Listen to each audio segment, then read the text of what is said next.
Hey guys, tonight we're stitching secrets under Sicilian starlight, right where history's needles left their deepest punctures. Picture this. Your fingers graze linen older than the Renaissance, lit by a flame that make Edison's bulb blush. You're not just crafting embroidery here, you're time traveling with threads. But fair warning, one wrong stitch could unravel an 8th century curse. Wouldn't want to end up as ghostly decor in some Venetian palazzo, now would we? So before you get comfortable, take a moment to like the video and subscribe, but only if you genuinely enjoy what I do here. Drop your current city and local time below. Let's see who's stitching in sync from Kyoto to Kansas. Now dim the lights, maybe turn on a fan for that soft background hum, and let's ease into tonight's journey together. Midnight oil flickers, its greasy smoke curling like a cat around your wrist. The needle pierces linen with a sound like tearing parchment. Your grandmother's thimble hugs your finger, a tiny silver soldier dented by generations of women who'd rather sew than sleep. Moonlight spills through iron-latticed windows, casting cross-hatched shadows that make the tablecloth look like graph paper. You're outlining pomegranates tonight, the fruit of Persephone, queen of both springtime and the underworld. Historians still argue whether ancient Sicilian nuns invented cross-stitch to pray or to curse. The patterns look suspiciously like sigils. Once you've been squinting for 3 hours, the spool unravels, crimson thread pooling like blood on bleached cotton. Your scissors gleam in the meager light. Did you know 13th century seamstresses sometimes used fermented fig sap as invisible ink? Rumor says rebel messages hid in the embroidery of noblewomen's handkerchiefs. The ink only revealed itself under moonlight, or so claims a crumbling manuscript in Palermo's archives. Can't confirm if it's true, but your current thread does smell suspiciously sweet.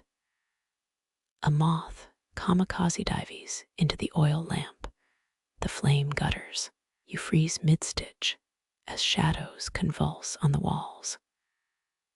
For half a heartbeat, the room smells of burning silk instead of olive oil.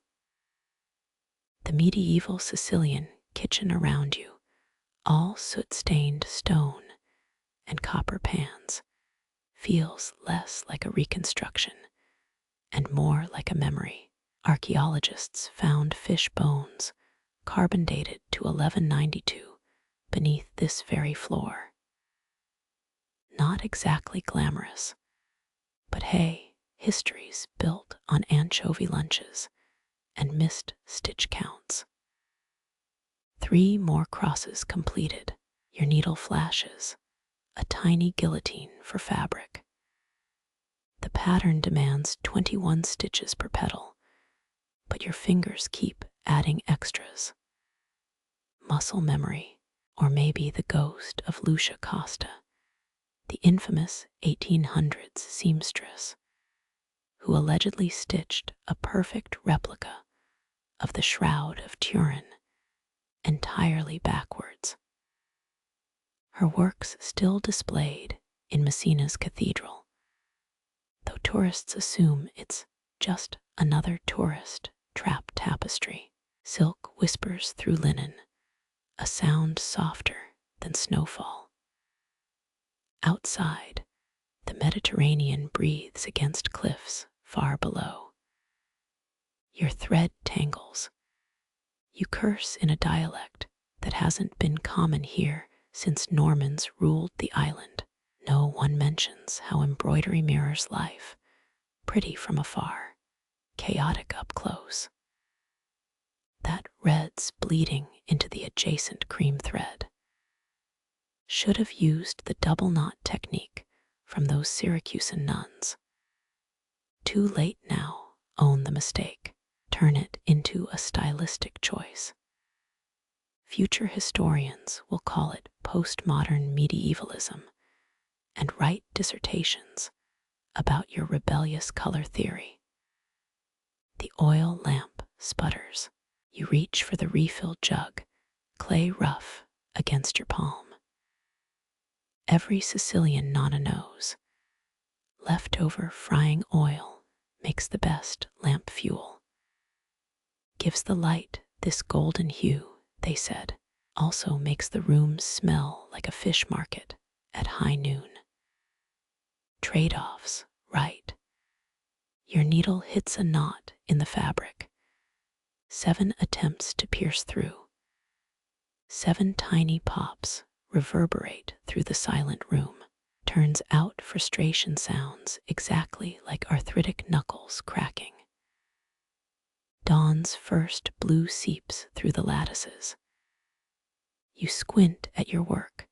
The pomegranate now resembles a heart mid-autopsy. Not your best, but here's the thing they don't teach in embroidery school. The Aztecs believed needles could stitch souls to bodies. Lose your needle, lose part of yourself. Hence the thimble, soul armor for the sleep-deprived. You're down to your last skein. The threads slightly mismatched, a shade too orange. Perfect. Let future restorers debate whether this was symbolism or sleep deprivation. A slice of moonlight catches your scissors for a moment, their Excalibur in miniature. You snap the thread. Somewhere, a Victorian textile curator just felt a chill. The finished section lies there, a crimson explosion, frozen mid-burst. Was this how Da Vinci felt finishing the Mona Lisa's smile? Probably not. He didn't have a cat pawing at his threads. Wind sneaks through the window, old as crusader ships, salt-crusted and insistent. It riffles your pattern notes. The ink runs, turns your careful diagrams into Rorschach blots. Maybe they'll decode it as a treasure map someday. Maybe they'll toss it as junk. Doesn't matter now. What matters is the thimble's weight on your finger, the cool metal against skin.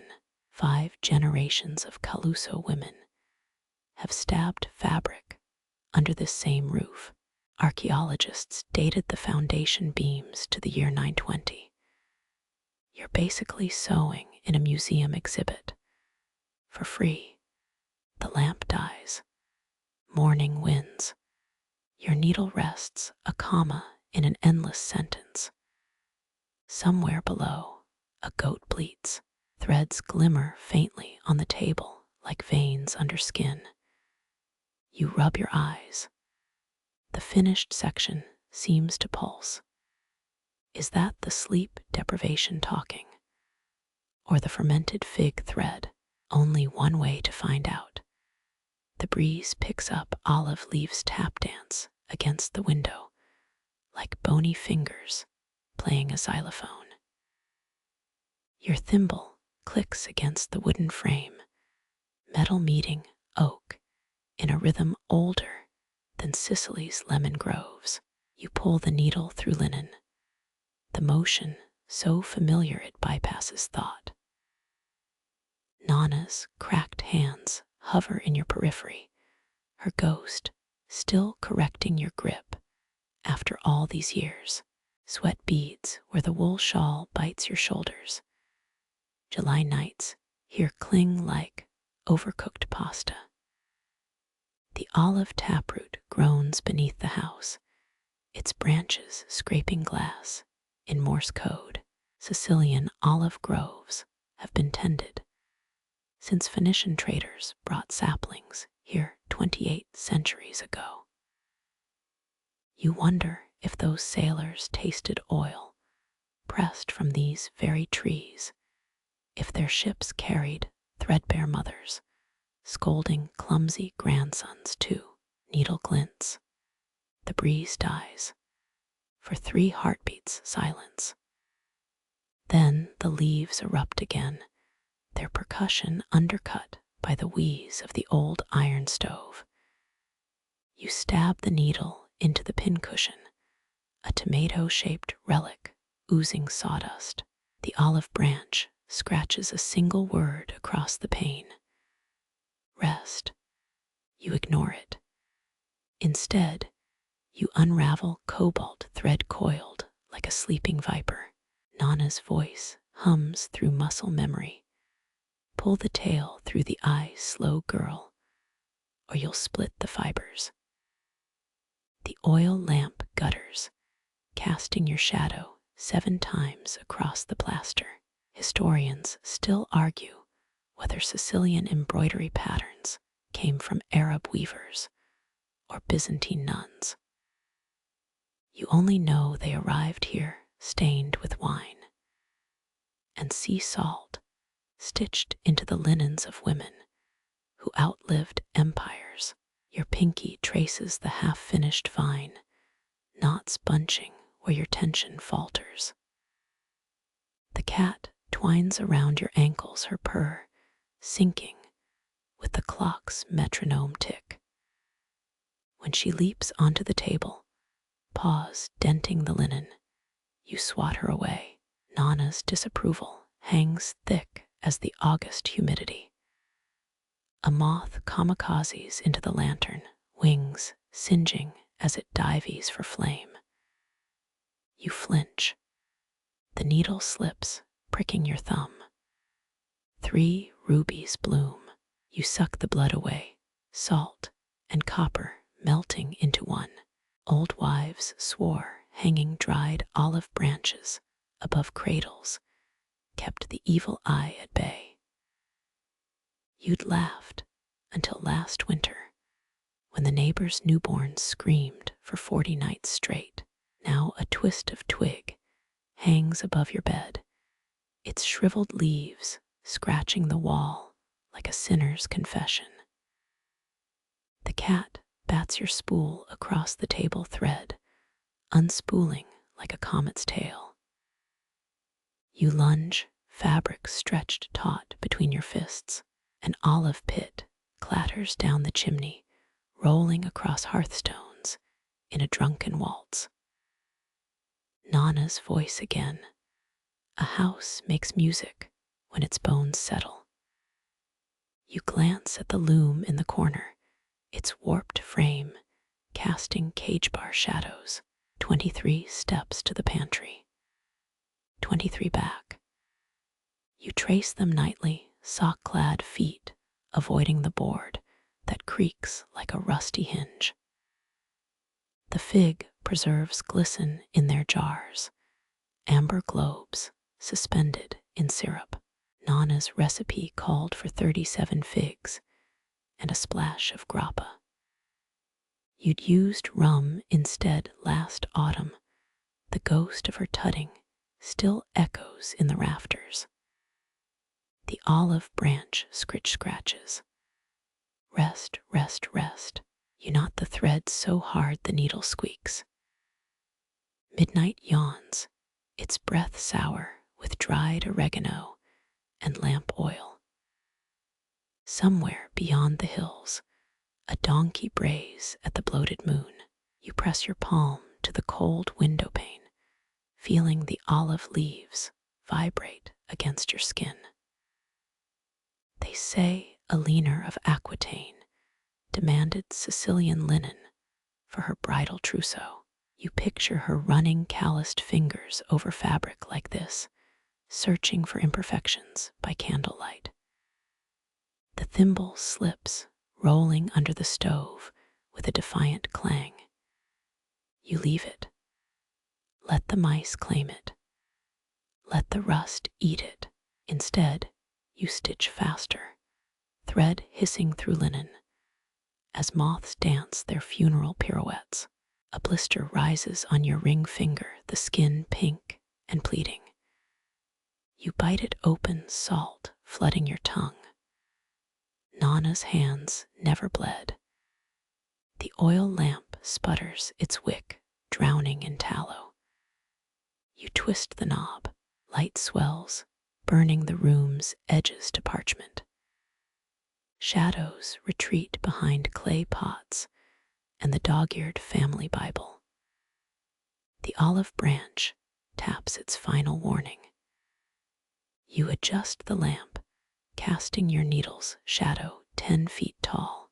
The needle's shadow stretches across the wall, a black vine reaching for the ceiling cracks. You loop crimson thread through linen, pomegranate red, so deep it stains the air. 17th century Sicilian brides wore pomegranate seeds in their veils for fertility.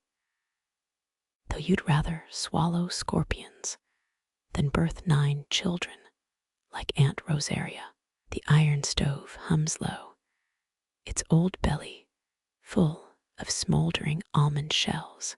Historians still argue whether that hum comes from trapped steam ghosts or warped metal singing. Your pinky brushes dried oregano hanging overhead, its dusty leaves snowing flecks onto the table. A fringe text from 1893 claims Sicilian oregano could mute a widow's grief if harvested under a waning moon. You sniff, catching nothing but coal smoke and the cat's fish breath. The stove groans, a sound like God clearing his throat. 3 stitches sink into the fabric, each loop mirroring pomegranate arils. Nonna swore the fruit's leathery skin held maps to underworld springs. You prick your finger again, cursing as blood dots a half-stitched leaf. The cat leaps onto the herb bundles, basil and thyme swaying like hanged men. Thread squeaks through linen. Your blister pops, wetting the needle's eye. Across the room, the loom shudders, its empty warp strings trembling. You imagine a leaner of Aquitaine's ladies sweating over similar looms, linen sails for crusader tents. The stove's heat warps the air, making the herb shadows ripple like seaweed. A dried chili crumbles between your fingers, its red dust staining the vine embroidery. Fringe theorists insist Roman soldiers rubbed chili paste on wounds to purge battle demons. You lick the spice from your thumb, fire blooming across your tongue, and wonder how many died screaming. Needle dips, thread pulls. The pomegranate's split heart takes shape, a burst of crimson spirals. Nonna's voice hisses in your ear, symmetries for cathedral windows. Child life bleeds crooked. The olive branch resumes its glass-scratching anthem. Rest, rest, rest. You stab the linen harder. Midnight thickens, the stove's breath now syrup slow. Moths orbit the lamp, their wings shedding gold powder onto your thimbleless hand. Their burnt bodies pepper the windowsill, tiny corpses arranged in no pattern you can name. Somewhere, a donkey brays, its cry stretching longer than the church's midnight toll. Your needle halts mid-stitch between the herb bundles. A spider spins silk across the oregano, 8 legs dancing a tarantella. You watch it work, thread glinting like liquid moon. 3 generations of women preserved peaches in this kitchen. You've only managed jam, the jars lining the pantry like stolen amber. The spider flees when you exhale, its half-woven web collapsing. Thread snaps. You rethread the needle, fingers trembling, as the stove's hum drops an octave. Across Sicily, midnight kitchens like this once hid Torah scrolls in bread ovens during the Inquisition.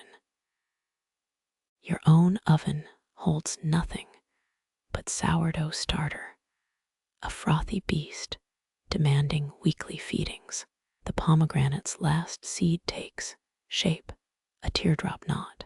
When you bite the thread, copper tang floods your mouth. Nonna's ghost clucks, wasteful girl.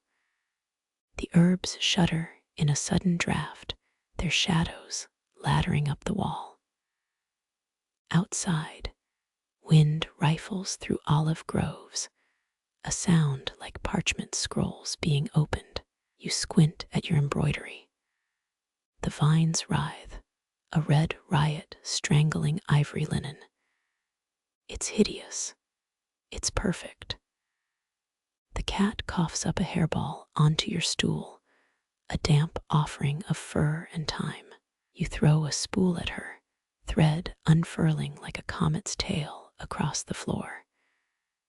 The olive branch scrapes its final rest before falling still. Needle down, hands up.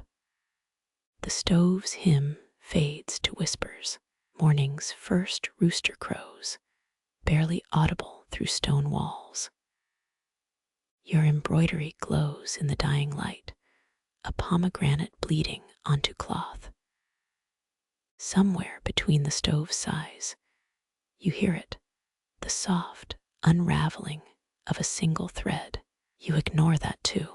The third toll lingers, a bronze tongue dragging across the village's spine. You knot the stitch, silk strangling itself, as the bell's echo bleeds into wind. Medieval Sicilian, bell ringers tied ropes to their ankles to climb belfries drunk, a fact you file under labor violations they skipped in history class. Your thumbnail picks at emerald thread, split ends frizzing like cat fur. The cat in question snores under the table, her paws twitching through dream mouse chases. Cold seeps through the iron lattice, stealing the stove's warmth. You twist the lamp wick higher, flame revealing a new tension in the cloth. 17th century nuns stitched secret maps into altar linens during Malta's Great Siege. Or so that musty Venetian manuscript claimed. Your own embroidery hides crooked flowers in the border, a private rebellion against symmetry. Thread squeaks, the needle's curve glinting like a guillotine. Moonlight sidles across the floor, chewing the table's edge into silver splinters. Historians still argue whether Sicilian widows sewed cryptic symbols into mourning veils to curse priests or bless harvests. You tack down a rebellious curl of thread, its kink refusing order. The stove exhales wood smoke, its breath stinging your dry eyes. 3 olive pits click in the brazier, leftover from yesterday's bread. A 1920s textile worker's diary insisted full moons weakened linen thread, forcing night weavers to triple knot every seam. You test your silk's strength, grunting when it slices your palm. The cat startles her tail, whacking the oregano bundles. Stitches blur. Time warps. The cloth becomes a ledger of the night's erosion, each X and O marking minutes stolen from sleep. Your pinky traces a raised scar On the table, Nonna's knife, slip, from the summer of '97. A fringe theory claims Sicilian carpenters encoded wartime messages in furniture grooves, though you've only found garlic paste in this one's cracks. Wind hijacks a spool. It rolls toward the loom, trailing cerulean thread like a snail's shimmering path.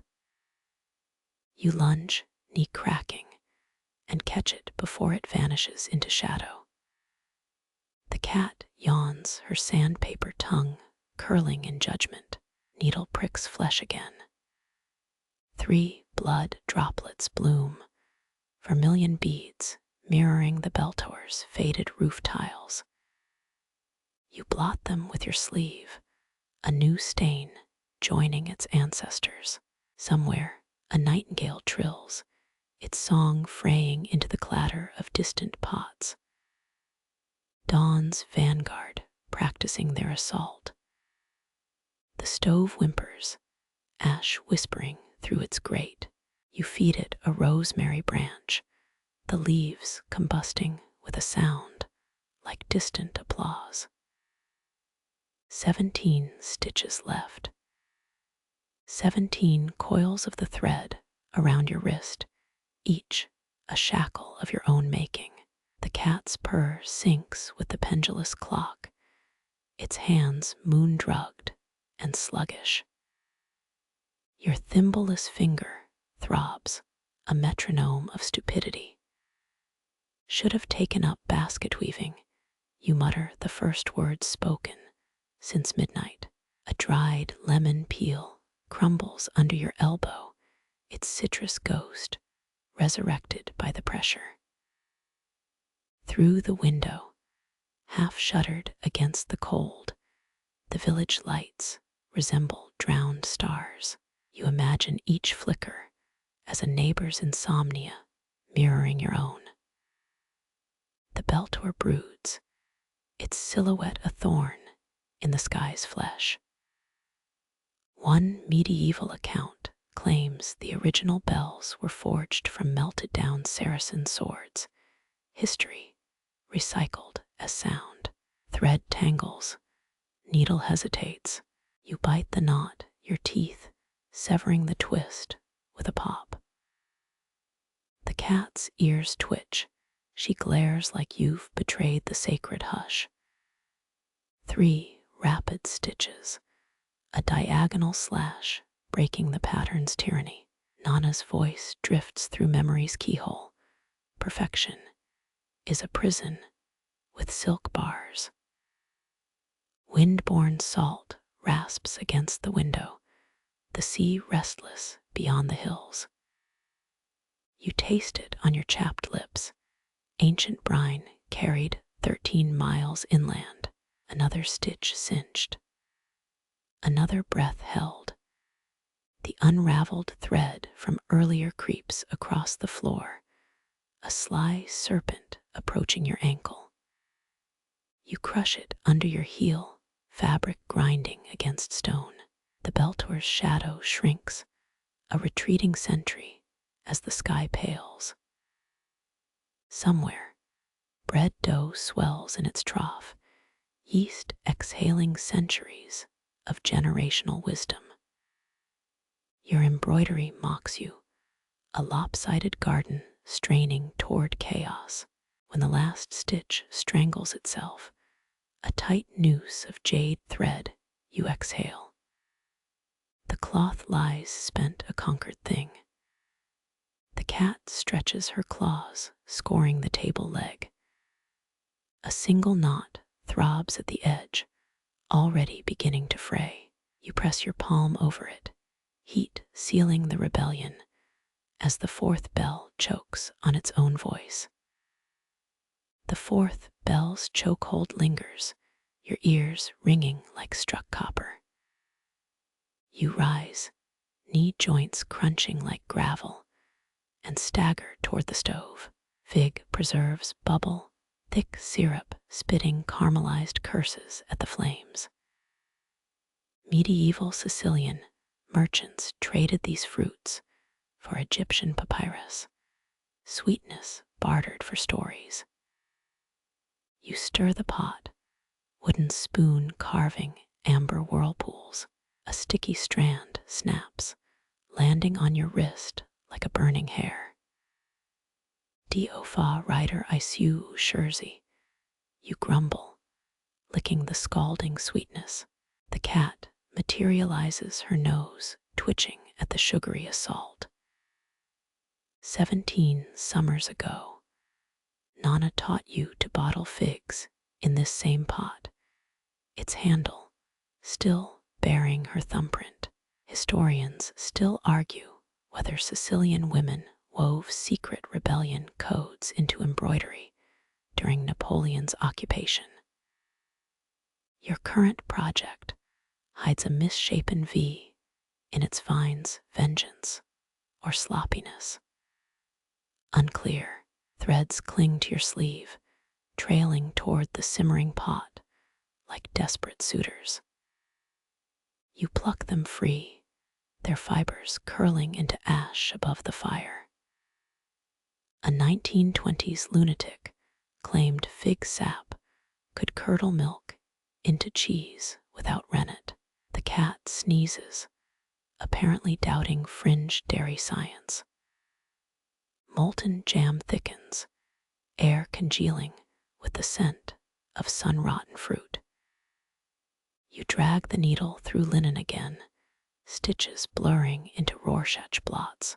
The thimble's absence gnaws your finger, another genius life choice. Memory ambushes, a girl's sticky hands stealing figs from a Palermo market stall. Nonna's laugh as the vendor threatened to sell you to Berber pirates. The cat bats a spool, its clatter snapping you back. Preserves hiss, first warning of scorching. You kill the flame embroidery abandoned as syrupy chaos takes precedence. Jars clink, their glass lips kissed by moonlight. A rogue thread floats into the pot, submits to the sweetness, like everything here. Your knife tip pries the jar seal pop of vacuum, releasing summer's captured breath. Flesh meets molten fig, a tentative fingertip test burnishes skin glossy. The cat yowls part protest, part dessert request. Thread, jam, needle, time, all dissolve into the stove's dying grumble. You smear preserves on rye bread, a midnight feast staining the cloth. 18th century aristocrats considered public jam eating obscenely intimate. They weren't wrong. Soot drifts onto the linen. You blow it toward the cat. She dodges indignation radiating like a second heat source. Stitches resume, slower now, needle gliding through fabric and fig-drenched air. The final X takes shape, a crooked signature in the corner. Nonna's voice murmurs through syrup fumes, leave flaws for the ghosts to fix. Jar lids seal with a chorus of sucks. The bell-tower remains silent, its fourth cough still lodged in history's throat. You lick the spoon clean, sweetness soothes the needle's betrayals. Tomorrow's bread will wear these stains, your embroidery forgotten. But tonight, the figs rain, the lantern's flame shivers, your breath grazing its glass throat. A moth hovers powdered wings, catching gold flecks from the oil dish. Across the Mediterranean, Byzantine emperors once paid Sicilian weavers in solid silver for their silk. Your needle freezes mid-stitch. The dangling thread becomes a comet's wake.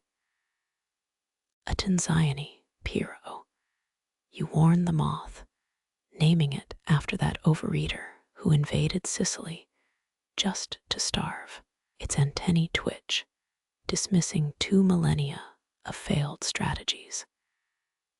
You dip the needle linen, swallowing the thread's fiery tip. A 14th century dyer's journal claimed crushed moth wings deepened crimson pigments.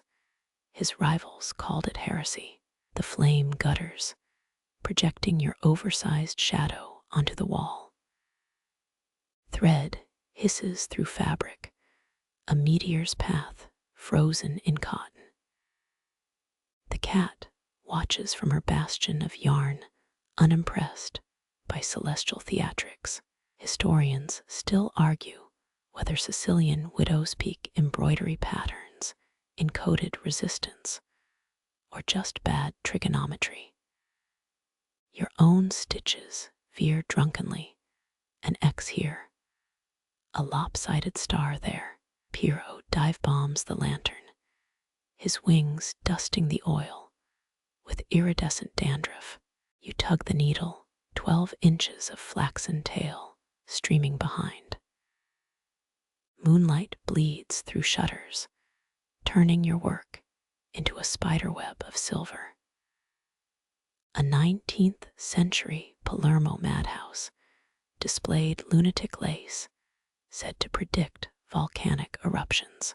Pirro grazes the flame, singeing one wingtip.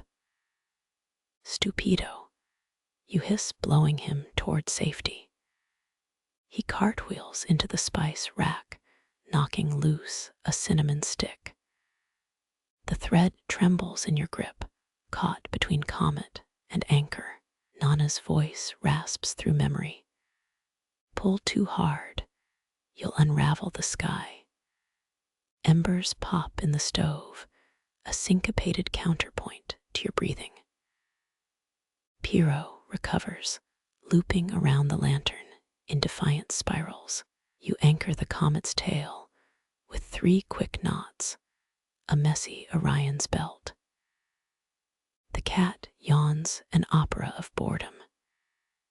Heat warps the air, needlepoint constellations shimmer like mirages. 8 generations back, your great-great-great-grandmother supposedly stitched a comet's path that matched Halley's 1835 appearance. Coincidence or cosmic cheat sheet? The linen keeps its secrets. Pirro finally alights on your thimble, antennae tasting welded silver. His injured wing flutters, a torn sail in still air. You spit on your fingertip, dabbing the burnished metal as makeshift mirror. He preens, vanity transcending species.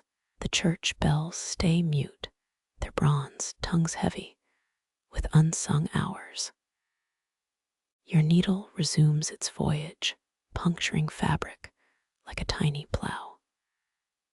Pirro abandons vanity, crashing into the jam jar's sticky residue.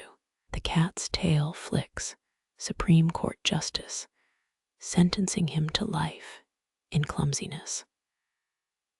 Thread runs out, the comet reduced to a frayed nub. You bite the excess, flax fibers bitter on your tongue. Pirro circles the lantern one last time, a dying satellite. His shadow melds with yours on the wall, 2 doomed explorers, trapped in a linen galaxy. The stove exhales its final warmth, charcoal bones settling in the grate. You pocket the thimble, Pirro's wing dust lingering on your palms. Tomorrow's sunlight will expose every crooked stitch. But tonight, you've navigated by moth-light. The lantern's afterglow stretches shadows, your half-finished embroidery rippling into ridges and valleys. Each cross-stitch anchors a vanished village, X marks, where Mahdia's traders once haggled over Tyrian purple dye.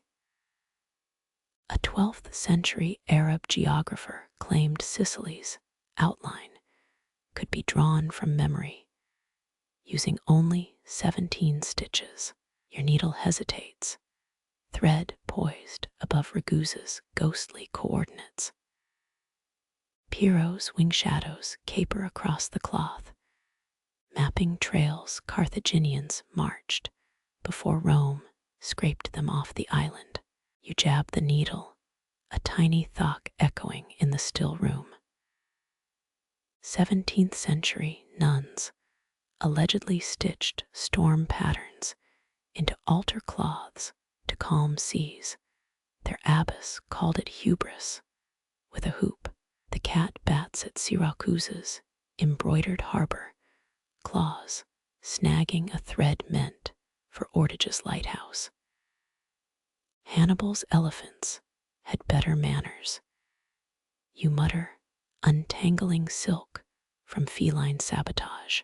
Moonlight bleaches your map's edges, Selinunt's Doric columns reduced to skeletal hashtags. Historians still argue whether peasant stitching circles symbolized anti-Norman resistance, or just where the wine spilled. Your own design favors chaos.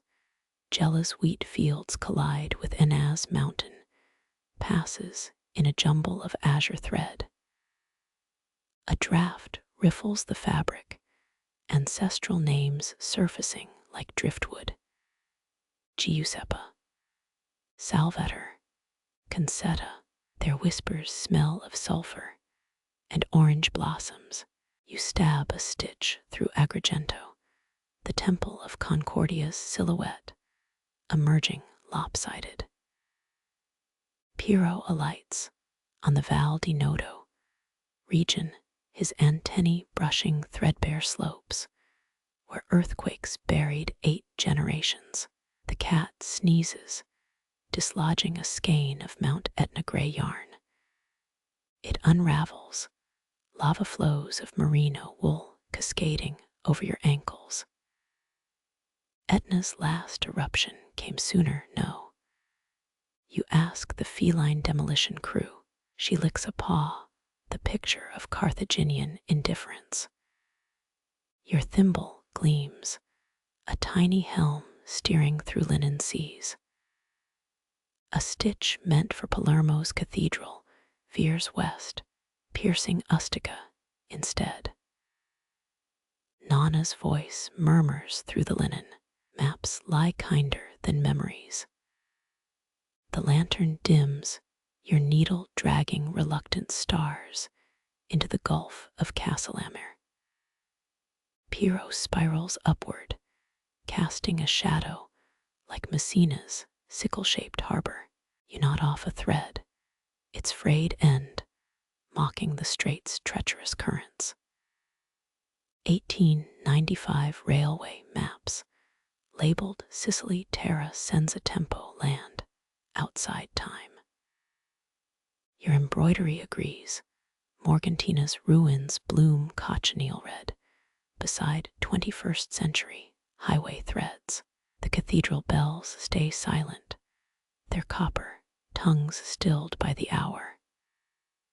You rub linen between thumb and forefinger, feeling centuries dissolve like sugar cube castles.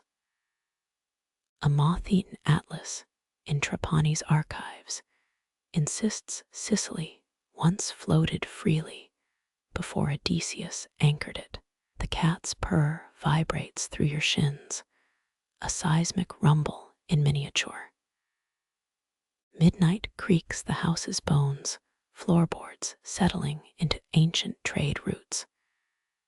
Your needle dips, connecting Zisa to Monreal with a stitch, so crooked it could be Genoese. Pirro tires of cartography, crash landing in the typhoon of 1941, swirl above Gela. Thread snaps, your index finger blooming a pinprick ruby. The cat's ears perk up, blood being her second favorite liquid after spilled milk. You suck the wound, iron tang blending with cinnamon dust from Pirro's earlier wreck. Nonna's ghost tuts. Maps always bite back. Embers sketch dying constellations on the stove's iron belly. Your thimble rolls toward Messina, hesitates, plunges into the linen Tyrrhenian. Historians still argue whether Norman queens embroidered their infidelities into tapestry borders. You add a stitch to Cacamo Castle, its thread trembling like a besieged drawbridge. The first rooster crows, false dawn bleaching Pirro's wings to parchment. Your needle halts mid-stitch Catania's Baroque curves half-formed. The map hangs suspended, a breath held between Carthage and Rome. Somewhere beneath the cloth, your ancestors bet on which empire will crumble first. The cicadas' drone thickens, each rasping note syncing with your inhalations. Pirro's wings stutter, mimicking the insect chorus as he circles your abandoned needle. 17-year brood cicadas swarm Sicily this summer, their synchronized emergence calculated to outlast Roman tax collectors. You flick a wing-scarred thread from Catania's half-stitched dome, the city's Baroque, curves wilting under insect scrutiny. Hannibal's elephants hated cicadas more than alpine slopes. You tell Pirro. He alights on your thimble, antennae twitching at the fib. Historians still argue whether ancient Sicilians ground cicada wings into love potions, or just mediocre lute strings. The cat shifts atop her woolen throne, purr harmonizing with insects, as though auditioning for a Pythagorean cult. Your needle hesitates, embroidery hoop tilting like Syracuse's leaky quinquiremes. A 13th century monk's manuscript claims sewing to cicada rhythms wards off gout. You test it, stitching Taormina's Greek amphitheater to the beat. The cat yawns her disdain for Hellenic acoustics evident. Moisture warps the air, thread gone slack as August humidity. Pirro traces the linen's edge, a sentry pacing Messina's threadbare walls. Go guard the strait, you mutter. He ignores you preening wings that once inspired fat amid silk patterns. The cat's tail flicks, a metronome stuck on prestissimo. You prick your thumb, blood-dotting Nodo's golden limestone stitchwork. A libation for Demeter, you tell the skeptical feline. 8th century Byzantine seamstresses allegedly smuggled grain maps in their embroidery during Arab sieges. Your own stitches hide nothing, unless you count the welt from Pirro's last kamikaze dive. Cicadas crescendo, their urgency fraying your focus. The embroidery morphs, Catania's cathedral tower, bending like a drunkard's cane. Rural priests once preached the insects were damned Roman legionnaires, doomed to chirp Latin curses through eternity. The cat's ears flatten, whether at theological overreach or faulty stitch angles, unclear. You snap the thread, toppling Ragusa's Baroque balconies into a linen abyss.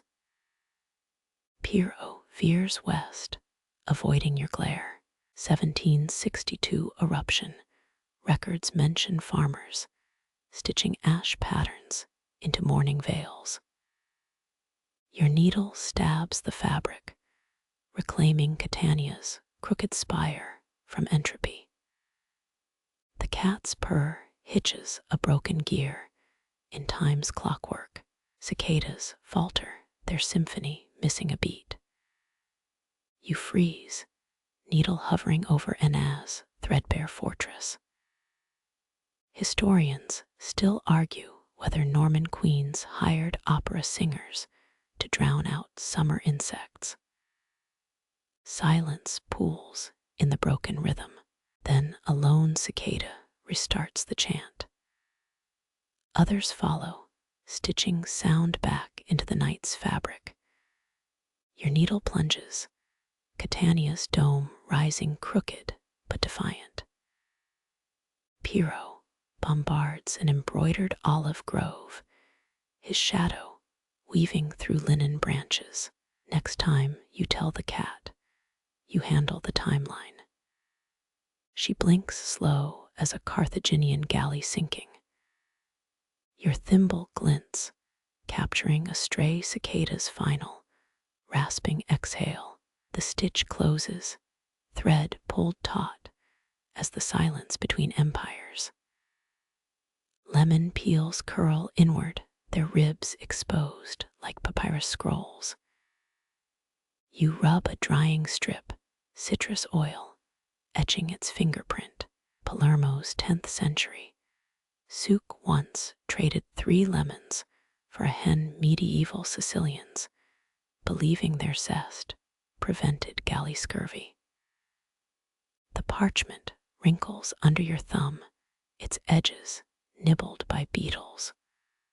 Or perhaps a long dead, Amir's restless teeth, better than onions. Nonna used to say, stitching lemon rinds into her hair to ward off moths. The cat sneezes, allergic to both citrus and history. Your needle hovers over a fragmented diagram, a 17th century surveyor's map of vanished aqueducts. Ink bleeds through the sheet, phantom rivers irrigating your linen landscape. A breeze hiccups lifting the parchment. You anchor it with a spool Etna's thread cinder cone, serving as paperweight. Crusaders allegedly packed lemon seeds in their boots as holy relics. 9 sprouted near Agrigento's sulfur pits. The cat eyes your snack plate, opportunistic as a Bourbon tax collector. You trace a vanished vineyard's boundary, thread, connecting dots of long rotten steaks. Historians still argue whether Arab geometers used lemon juice to forge Sicilian land deeds. Your thimble catches daylight, forged by accident, into a sundial's guilty accomplice. Lemon dust settles on the map, a pollen-like layer of might-have-beens. The scent intensifies, sharpening the air into blades. You sneeze, knocking Ragusa's embroidered bell tower sideways. 14th century, nuns wrote recipes on parchment with lemon juice ink, readable only when held over candles. Your own scrawl stays stubbornly visible, a grocery list mocking archival permanence. Peels crackle, their death rattle syncopated with the cat's grooming. You pick a seed from the pile, its potential for arboreal treason ignored. Pompeii's graffiti mentions a Sicilian merchant who sold lemons brighter than Apollo's chariot. The cat bats at your needle, a tiny critic of Greco-Roman commerce. Your tracing finger smudges, turning an orchard into a Rorschach blot. Bourbon soldiers supposedly rubbed lemon rinds on gunpowder stores to mask the scent from rebels. The parchment tear widens, a Sicilian straight splitting your fabric Etna from its paper shadow. Democracy's overrated. You inform the cat, patching the rift with with mint green thread. Lemon vendors once dominated Palermo's Piazza Vigliana, their carts arranged like pieces on a chessboard. The cat yawns, a masterclass in anarchist indifference. Sunlight bleaches the ink, faded symbols retreating into vellum skin. You squint, reconstructing Messina's thread harbor from ghostly imprints. The last Norman king kept a pet lemon tree armored in rabbit fur. Through winter, botanical cosplay, even the cat finds undignified. Bitter oil slicks your fingertips, the zest surrendering its essence. A document from Angevin occupation lists lemons as acceptable currency for bribing generals. Your needle balks at stitching such pragmatism, veering, instead, toward mythical orchard guardians. The cat licks a peel, regret flattening her ears. Archaeologists found petrified lemon seeds in Garibaldi's campfire ashes, breakfast relics from the march on Marsala. You reknot a snapped thread, tying one millennium's trash to another's half-embroidered treasure. Dusk intrudes your parchment map, swallowing shadows. Historians still argue whether lemons or lies built more Sicilian fortunes. The cat headbutts your wrist, demanding tribute in deli meats, not citrus. You oblige, abandoning Byzantium's thread roads to their parchment fate. Lamplight ignites the peels, their oils fluorescing. Should been a baker, you muse. The cat purrs agreement, her eyes reflecting dual lemon suns. Midnight rain taps the roof tiles, each droplet ringing like a misplaced harp string. Your needle pauses, thread pooling into a dark puddle on linen. 14th century Sicilians baked terracotta shingles with barley paste, a soundproofing trick that turned storms into whispers. The cat huffs, disapproving of acoustical engineering that predates her nap schedule. You tilt the lantern, watching raindrops cast upside-down constellations on your work. A smuggler's map from the War of the Vespers hides beneath your fabric, its ink reborn as vine stitches. Historians still argue whether those embroidered grape leaves marked rebel hideouts or just someone's craving for wine. The cat bats at a shadow, her claws parsing history's ambiguities. Rainwater snakes down the window, carving paths only terracotta understands. Your needle follows, stitching tributaries into the cloth. Angevin tax records mention dyers using midnight rain to fix indigo hues, a practice as precise as forgetting your anniversary. The thread resists, knotting into something resembling a disgruntled sea urchin. Better than cross-stitching in the catacombs, you mutter, recalling that Palermo monk who embroidered skulls with martyr's hair. The lantern gutters, its flame swaying like a drunk gondolier. 18th century midwives supposedly caught rainwater in terracotta bowls to baptize stillborn infants, a heresy that troubles even your agnostic fingers. You unpick the knot, each tug echoing the rain's rhythm. Candlelight bleeds through your linen map, revealing phantom islands between the threads. A fringe theory claims Norman queens encoded treasonous messages in their embroidery's negative space. The cat licks her paw, unimpressed by royal subterfuge and your backstitching alike. Thunder groans a bass note beneath the roof's tinny percussion. Your thimble clicks counterpoint as storm breathes through the window grill. Arab hydrologists once mapped Sicily's aquifers using nothing but rainwater and a compass made from lemon peel. The cat sneezes, allergic to both science and sentimentality. Thread spirals across the fabric, a hurricane mimicking Etna's smoke plumes. You hum a lullaby from the Salt War era, its lyrics a grocery list set to music.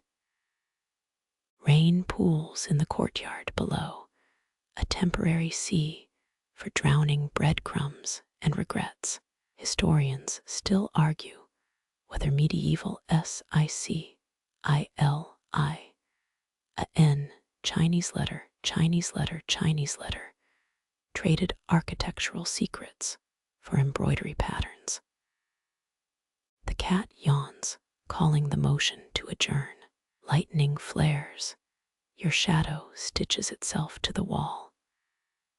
You blink away after images, needle tracing the outline of a rabbit-shaped cloud. Bourbon censors once banned embroidered maps for inciting geographical ambition, whatever that means. The thread snaps, a minor insurrection requiring olive oil and patience. Dawn lingers 2 hours off, its approach marked by roosters too ambitious for their own good. You dip your brush in rainwater, bleeding indigo into the linen's thirsty fibers. Archaeologists found a terracotta jar near Trapani, its interior lined with embroidered stars and someone's overdue library scrolls. The cat swats a droplet, her version of peer review. The storm hushes, leaving your threads glazed and heavy. You knot off a constellation, fingers pruning from humidity and habit. A 1920s tailor in Messina stitched Mussolini's speeches into suit linings until the thread betrayed him. The cat headbutts your elbow, an editor demanding softer metaphors. Rain's aftermath hums in the tiles, a vibration felt through souls and soul. You press your palm to the cooled terracotta windowsill, its pores exhaling centuries of storm secrets. That night in 43, when British paratroopers landed near your grandmother's farm, she mistook their silk parachutes for saints' robes. The cat licks condensation, loud as artillery in the quiet. Your needle sleeps at last, its silver tip dimming with the lamps. Threads lie spent on the table, a silent epic in 47 tangles. Historians still argue whether Sicily's greatest rebellions were fought with swords or shuttles. The cat answers by shredding a loose hem, revising your masterpiece with democratic vigor. First light pales the eastern threads, dawn unraveling night's work. You fold the cloth carefully, trapping rainwater scent and stray cat hairs between its layers. Somewhere beneath Palermo's market stalls, a terracotta tile still hums with your grandmother's favorite storm song. The cat leaps down her exit, punctuated by a single, defiant raindrop. Embers whisper through the stove's iron teeth. Their glow licks your needle into a molten sliver. You pull the thread taut, each stitch cinching tighter than a nun's wimple. 13th century pilgrims sewed prayers into hems using thread dyed with Lenten ashes, a literal faith in fiber. The cat sprawls across your patterned sketches, her tail declaring war on orderly geometry. Firelight bends around your thimble, casting a monstrous shadow that chews the ceiling. Someone, probably your great-aunt's ghost, left a half-finished Judas noose in the embroidery box. Historians still argue whether medieval curse stitches actually poisoned their targets or just gave them really bad splinters. You hum a tavern song about a lovelorn mermaid, its rhythm syncing with the cat's twitching ear. A spark pops, landing perilously close to your linen battlefield. You douse it with a drop of wine, the stain blooming like a heretic's blush. 18th century seamstresses near Mount Etna supposedly wove volcanic glass into mourning veils, grief with built-in weaponry. The cat yawns, her breath scattering threads into airborne commandments. Should have taken up basket weaving, you mutter, knotting a stitch that defies all known laws of physics. The fire hiccups, flame shadows mimicking the hand gestures of long-dead Sicilian orators. Beneath Palermo's cathedral, archaeologists found a corset embroidered with 7,000 Hail Marys and one blistering critique of the bishop's hats. The cat sneezes, sending your pincushion on a pilgrimage across the table. You rescue a wandering stitch, its path veering like a donkey cart after harvest wine. Embers etch constellations into your vision, Orion's needle replaced with a darning tool. A fringe theory claims Venetian spies encoded naval routes into gondoliers' breeches using silk Morse code. The cat bats a stray bead, her version of diplomatic relations. Thread hisses through linen, a sound like bread crusts resisting the knife. Your needle flicks upward, catching a glint that could shame Benedictine goldsmiths. Egyptian embalmers supposedly stitched mummy shrouds with threads coated in honey, eternity with a side of ant attraction. The chimney groans a bass note beneath your scissors' metallic snip. Flames spit a final rebellion before subsiding into coals, their surrender staining the room amber. You squint at your work, a tapestry of knots that might pass for abstract devotion. Historians still argue whether the Crimson Codex was a prayer book or a medieval beginner's embroidery guide. The cat drapes herself over the stove, her fur collecting centuries of chimney soot and side-eye. Needlepoint saints stare from the fabric, their halos cocked at angles, suggesting celestial indigestion. You add a crooked star, because perfection is for people who don't stitch by firelight. Bourbon-era nuns sold repentance samplers to rich adulterers. Custom curses included gratis. The window rattles a breeze, smuggling in the scent of lemon leaves and poor decisions. Your last knot births a blistered thumb, an offering to the patron saint of stubborn crafters. The fire exhales ash over your masterpiece, granting it instant antique credentials. 17 Sicilian grandmothers could have knit an entire militia's worth of socks in the time this took. The cat kneads your elbow, her purr syncopated like a drunkard's tambourine. Coal shadows quilt the walls their shapes, recalling the cave paintings on your cousin's dubious vacation slides. You suck burnt wool fumes, suddenly nostalgic for the dulcet stench of childhood craft fairs. Ottoman invaders reportedly stole an entire shipment of liturgical vestments just for the embroidery scissors.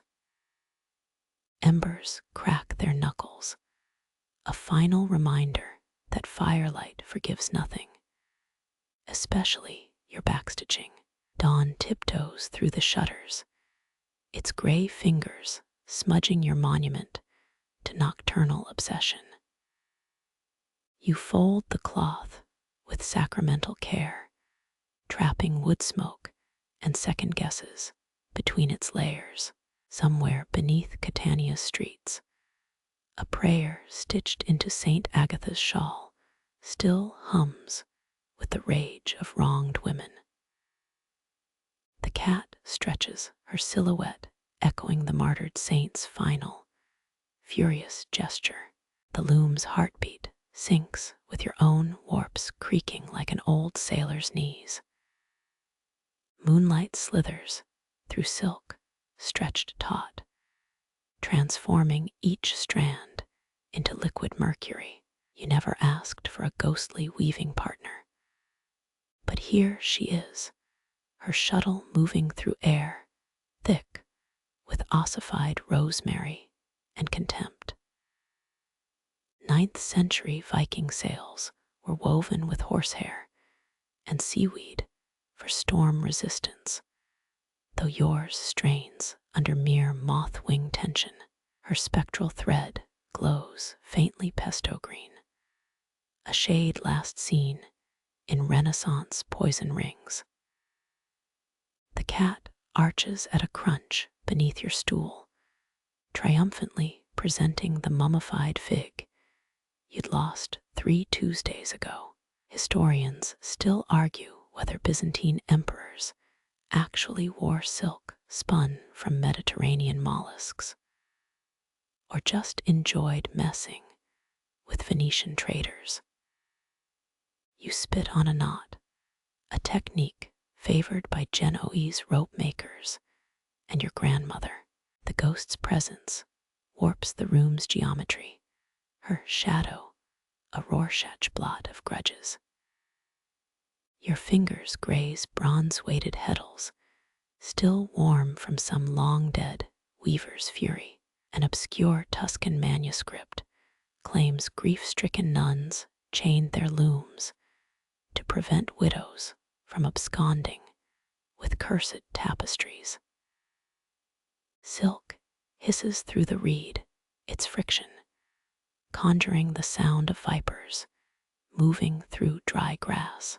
Moonbeams stitch silver seams across your work, an invisible collaborator correcting every third pass. You catch the phantom's profile, a nose sharp enough to puncture papal indulgences, lips frozen mid-sermon. 18th century Sicilian mourners wore widows, silk woven with glass shards, to lacerate anyone offering untimely comfort. The cat bats at a floating thread, suddenly airborne in that casual defiance of physics felines perfected centuries ago. Try collaborating. You snap, realizing too late you're negotiating with ectoplasm. Her shuttle clatters into eternity's general direction, taking your last decent needle with it. A fringe textile theory posits that the Bayeux Tapestry's missing ends contain directions to William the Conqueror's favorite brothel. You resort to tongue-gluing concentration, mimicking the 1,000-yard stare of Carthaginian seamstresses embroidering war elephants. Dust Motes swarm the moonlit shafts, becoming transient constellations above your linen battlefield. The ghost's cloak brushes your wrist, smelling inexplicably of mothballs, and a grudge against library fines. Ottoman divans allegedly hid secret weaving compartments for stashing scandalous poetry and slightly less scandalous baklava. Your cat's purr becomes a war drum, her paws needing a rhythm older than hedge-laying witchcraft. Silk snaps, the recoil flaying a paper cut across your thumb. Blood blooms, a rouge homage to those martyred saints you're definitely not thinking about. Archaeologists found a Bronze Age distaff near Agrigento, stained with ochre, and goat's milk proof that crafting injuries are timeless. The ghost sniffs, a sound like wind through a tomb's keyhole, before dissolving into the loom's silhouette. Moonlight falters its silver thread, unraveling into dawn's first brassy yawns. You press a palm to the half-woven fabric, feeling the ghost's unfinished curses thrum beneath the weft.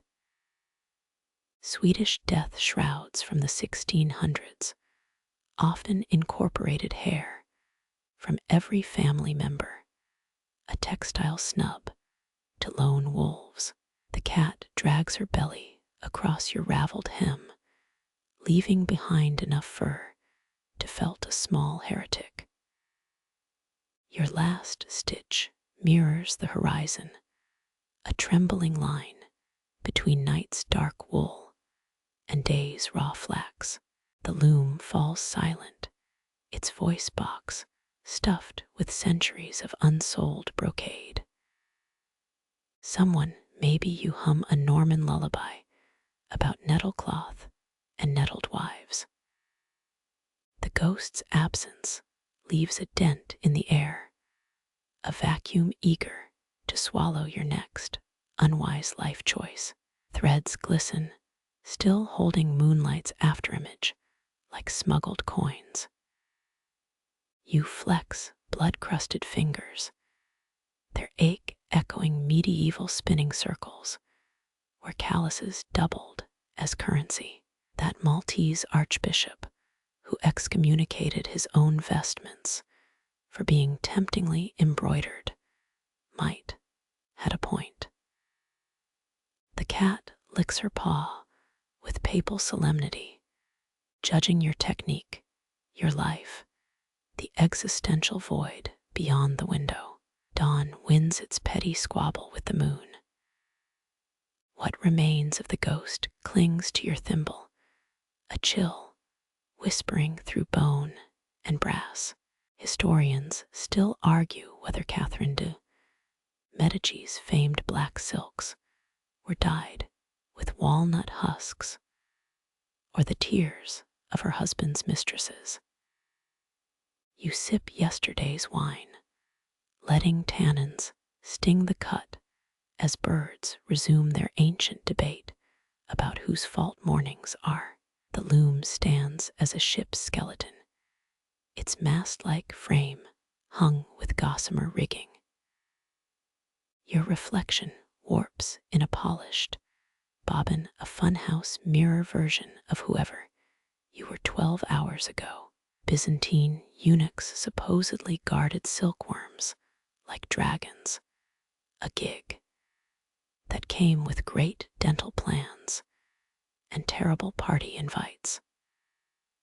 The cat claims the abandoned warp beam, her tail conducting an aria for inattentive shadows. First sunlight guts the room, exposing your tapestry's flaws in merciless detail. Every skipped thread winks, a constellation of good enough lighting the way for future mediocrity. Moorish weavers in Norman Sicily hid anti-royalist slogans in prayer rugs, a tradition your great-aunt continued via aggressively ugly tea cozies. You weigh the scissors, their blades partway between surrender and ambition. The ghost's final gift materializes, a single iridescent thread humming with unfinished business. It clings to your sleeve, stubborn as a jilted lover, persistent as mildew. You wind it around a dried lentil, because some mysteries deserve preservation in pantry jars. Distant church bells reboot the world, their sound frayed by centuries of shrugged-off curses. Silk surrenders its moonlight, returning to mere fabric as sunbeams pry open the shutters. What's woven stays woven, even the uneven bits, even the blood, especially the ghost-shaped hollow between two warps.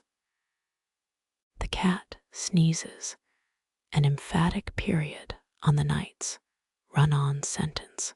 You pocket the lentil, its whispered secrets already merging with the breakfast dishes clatter. The fig's split reveals a cosmos, each seed clinging to pulp like newborn stars. Your needle hovers, poised to mimic nature's messy perfection. 17th century Sicilian cheesemakers used fig sap to curdle milk, a fact you're desperately ignoring as purple juice stains your cuffs. The knife trembles, its edge navigating skin thinner than a Bourbon monarch's patience. You prick the needle through linen, threading crimson where the fruit bled. A medieval convent's ledger mentions nuns storing ink in hollowed figs during supply shortages, which explains their love letters' fruity postscripts. Seeds scatter, rolling toward the stove with gravitational spite. One lodges in a crack, destined to fossilize for future historians' confusion. Dawn licks the windowsill, its light catching the syrup coating your forearm.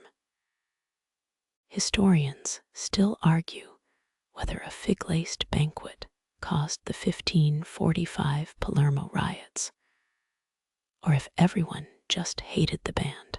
The cloth drinks the stain, blossoming into a Rorschach test only your grandmother could interpret.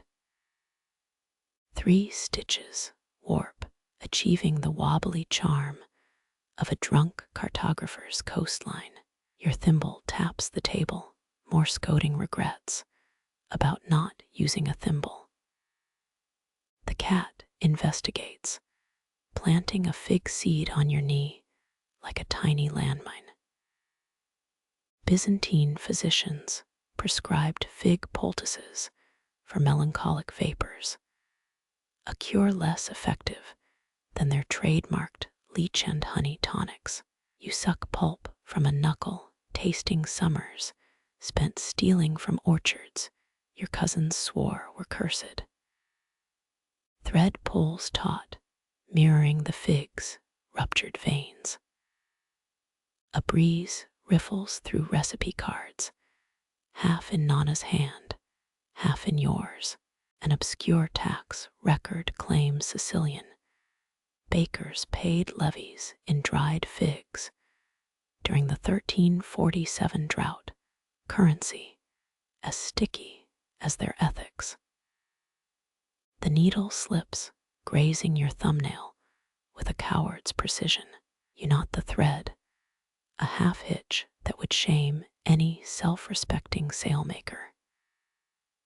Moonlight's last gasp silvers the seeds, transforming them into miniature celestial bodies. Someone, maybe the ghost, snickers at your lopsided constellation. 17 stitches later, the fruit's heart throbs in linen, a messy homage to entropy. Dawn officially breaches the horizon, all subtlety abandoned. The cat swallows a seed, her digestive system, now a garden of poor decisions. Your scissors hover, blades parting like indecisive lovers. The fig's skin wrinkles, resigned to becoming compost, jam, or tomorrow's regrettable metaphor. Thread ends merge with beginnings, a Möbius strip of self-referential craft. You bury the needle in a spool, its eye staring accusingly from cotton depths. A sunbeam strikes the preserved fig above the stove, its leathery flesh outlasting empires, outlasting your ambition, outlasting the warranty on disaster. The donkey's cry shreds the dark, a raspberry blown through wet burlap.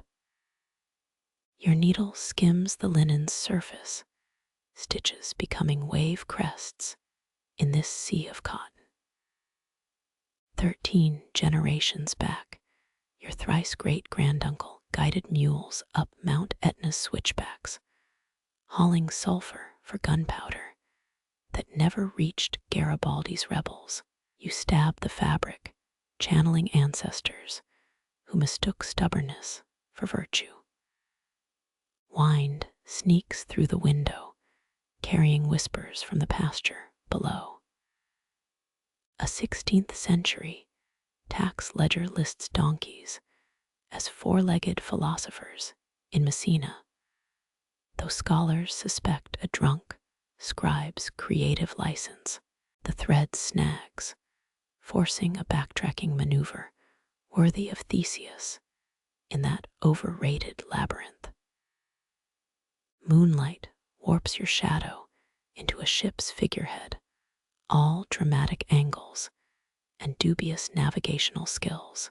Salt crusts your lips, a remnant of this morning's caponata, or last week's poor life choices.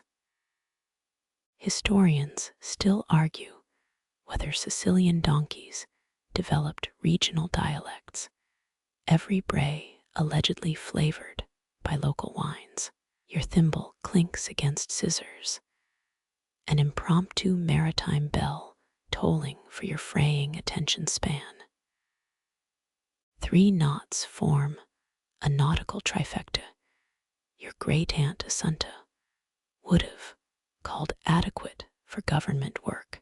The lantern gutters, its flame performing interpretive dance with a moth's wings. You recall how Messina's dockworkers once greased donkey hooves with olive oil to quiet midnight deliveries, a tradition that ended when everyone kept slipping into the harbor. Needlepoint becomes cartography, your stitches mapping trade routes vanished beneath volcanic ash.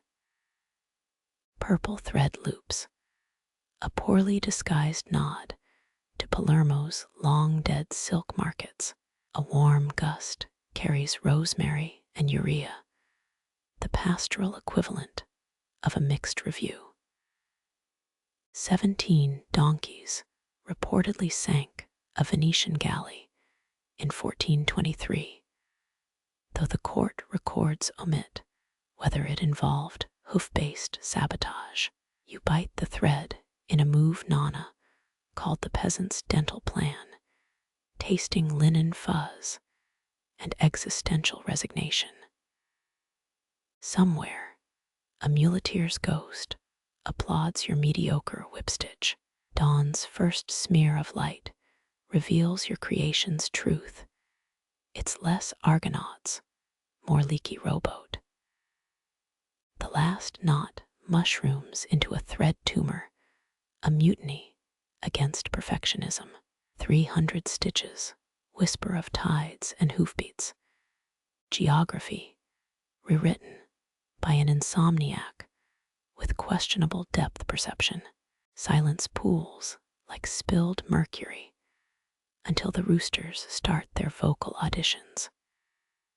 Your needle rests, a rust-dappled ship anchored in the shallows of Dun. Salt grains prickle your mouth, the Mediterranean's briny kiss lingering from yesterday's swim. Sea fog slithers through the window, threading itself into your tapestry's half-formed sails. Your needle tugs Prussian blue wool, each stitch mimicking the pull of a fisherman's net. 17th century Sicilian mariners called the Northwest wind maestral, a maestro conducting both storms and silk-draped trade galleys. The linen ripples, transformed into a midnight ocean beneath your calloused thumb. A 1421 shipping manifest from Trapani lists 28 donkeys as cargo handlers aboard a pepper ship, likely the first unionized equine workforce. You snort, earning a judgmental side-eye from the cat loafed on last week's bread dough. Moonlight gilds your thimble, turning the dented brass into a pirate captain's chalice. Thread hisses through fabric, a sea serpent diving between waves of cloth. Medieval sailmakers allegedly spat in their hemp ropes for luck, a practice discontinued after too many blessed sails molded. Your scissors click, the sound of cut rigging in some miniature mutiny. Historians still argue whether Sicilian navigators steered by stars or the phosphorescent glow of swordfish schools. Salt crystallizes on your knuckles, edible constellations, mapping each fumbled stitch. The lantern gutters its flame, swaying like a drunk helmsman. You knot a thread, channeling great-great-aunt Carlotta, who mended Genoese corsair breeches during her rumored pirate phase. 4 generations ago, your family traded Sardinian coral for Byzantine spices in markets now buried under souvenir stands. A night heron shrieks, its cry echoing through the cove's sea caves. Your needle stabs the cloth's tight weave, replicating the jagged rhythm of lapping tides. The cat bats at loose threads, swatting imaginary sea monsters in the cottony depths. Somewhere a fishing boat's bell clangs, its bronze tongue recounting old wars to the indifferent dark. Dawn bleeds across the horizon, turning your tapestry into a battle of shadow and guilt. Crusted brine cracks on your lips, a taste both ancient and urgently now. The final sail takes shape, its uneven hem a testament to 2 centuries of sailors' superstitions in your blood. Roosters crow, their voices hoarse from narrating humanity's follies since Carthage fell. You bite the thread, severed ends curling like sea horse tails. The tapestry breathes, its threadbare winds carrying the memory of argosies lost to hubris and lemon-scented dawns. A wax bead trembles on the candle's lip, the flame holding its breath. You press Nonna's tarnished signet ring into molten red, sealing the tapestry's edge with your family's falcon crest. Byzantine merchants used such seals to authenticate spice shipments, though yours smells more of childhood Christmases than frankincense. The cat sniffs the cooling wax, retreating with a sneeze that condemns your artistic choices. Midnight contracts around the gesture, your needle hovers above the embroidered hull. Letters form slowly, each stitch inking a name swallowed by history's undertow. Local lore claims Sicilian nuns once stitched secret blessings into sailors' collars, 12 knots for 12 apostles. Your thread snarls, revising Giuseppe into something resembling Giuseppe halfway through. 16th century ink recipes required crushed gall nuts and lampblack. Authorities frowned upon the occasional octopus ink substitute. A moth carcass crunches under your elbow, its wings still powdered with last summer's starlight. You unpick the botched stitches, each unraveled loop erasing a half-born ghost.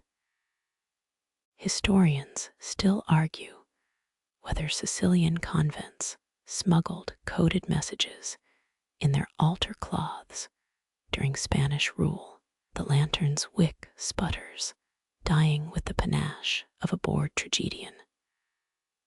Salt spray mists the window, an uninvited collaborator blurring your work. You stab through linen, channeling stonecutters who carved Phoenician epitaphs into coastal cliffs. The cat bats at your thimble, its tinkling roll across stone tiles, mimicking distant harbor bells. Records show medieval scribes used tuna bile for ink preservation, a fact your nostrils protest centuries later. Thread splits, strands fraying into a delta of poor decisions. Your fingertip blooms a ruby bead, joining the tapestry's crimson pomegranate motif. 17 generations back, your thrice great-grandmother reportedly mended Admiral Ruggiero's flag after Messina's revolt. Moonlight bleaches the room, a developing bath revealing shadows of quilts past. The final letter clots into existence. Antonio, now bleeding slightly at the end beeswax puddles around the seal, its crimson like swallowing 3 wayward pins.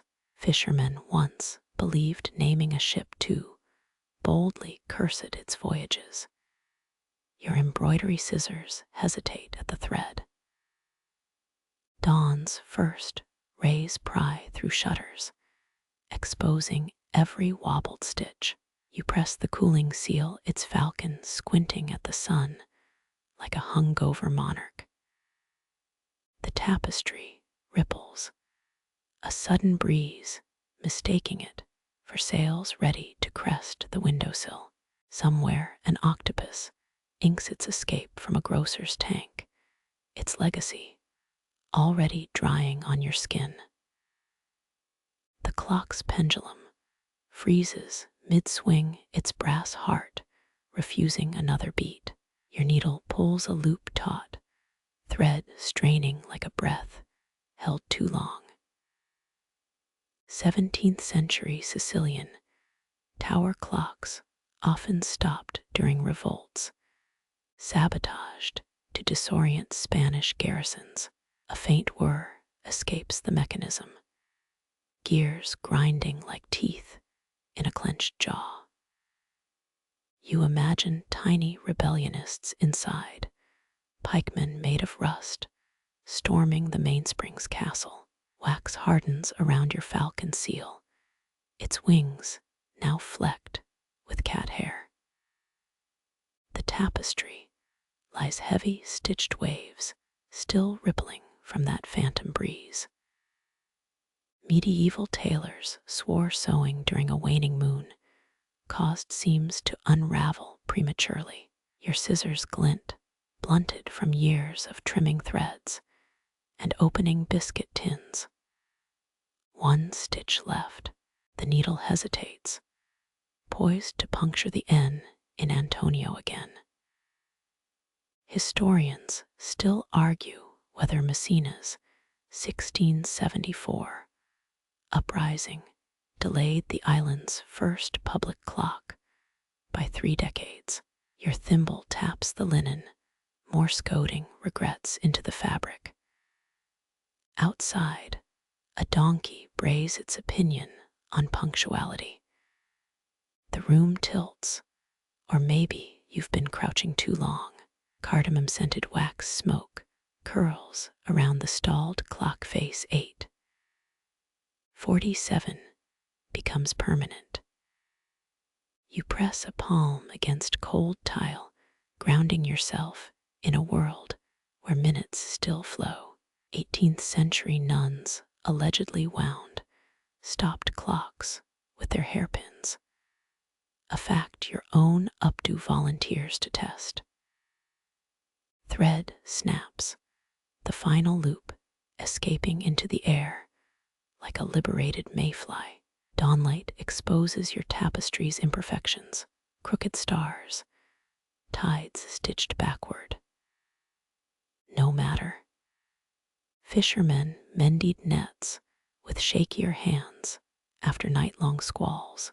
The cat bats your abandoned thimble, its hollow ring echoing ship bells from the harbor below. Silence pools thicker than the cooling wax. Your needle rests, a silver minnow frozen mid-leap. Somewhere beyond the latticed window, waves continue their tireless count. The clock remains obstinate, its hands clutching 8. 47, like a smuggler's satchel. You exhale, releasing seconds stolen between stitches back into the wild. Moonlight surrenders to dawn's gray sigh. Jasmine tendrils spill over the clay vase's cracked lip. Petals drift onto your linen, pale commas, punctuating the night's labor. 17th century Sicilian perfumers traded jasmine oil for North African saffron, a currency of scent along rebel smuggling routes. Your needle pierces a petal, its torn edge curling like a lover's scorned letter. The cat bats a fallen blossom, treating fragility as prey. You stitch around the carnage, preserving crushed velvet petals in silk thread. Medieval herbalists swore sleeping with jasmine under one's pillow summoned prophetic dreams of shipwrecks. Your thimble gleams, a dented helmet for this floral battlefield.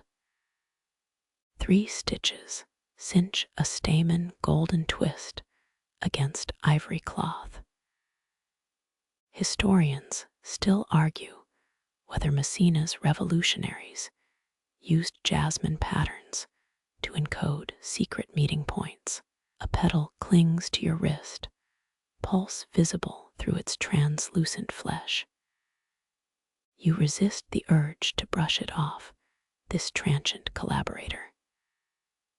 Daylight exposes the vase's hairline fractures, glue from last summer's repair yellowing at the seams.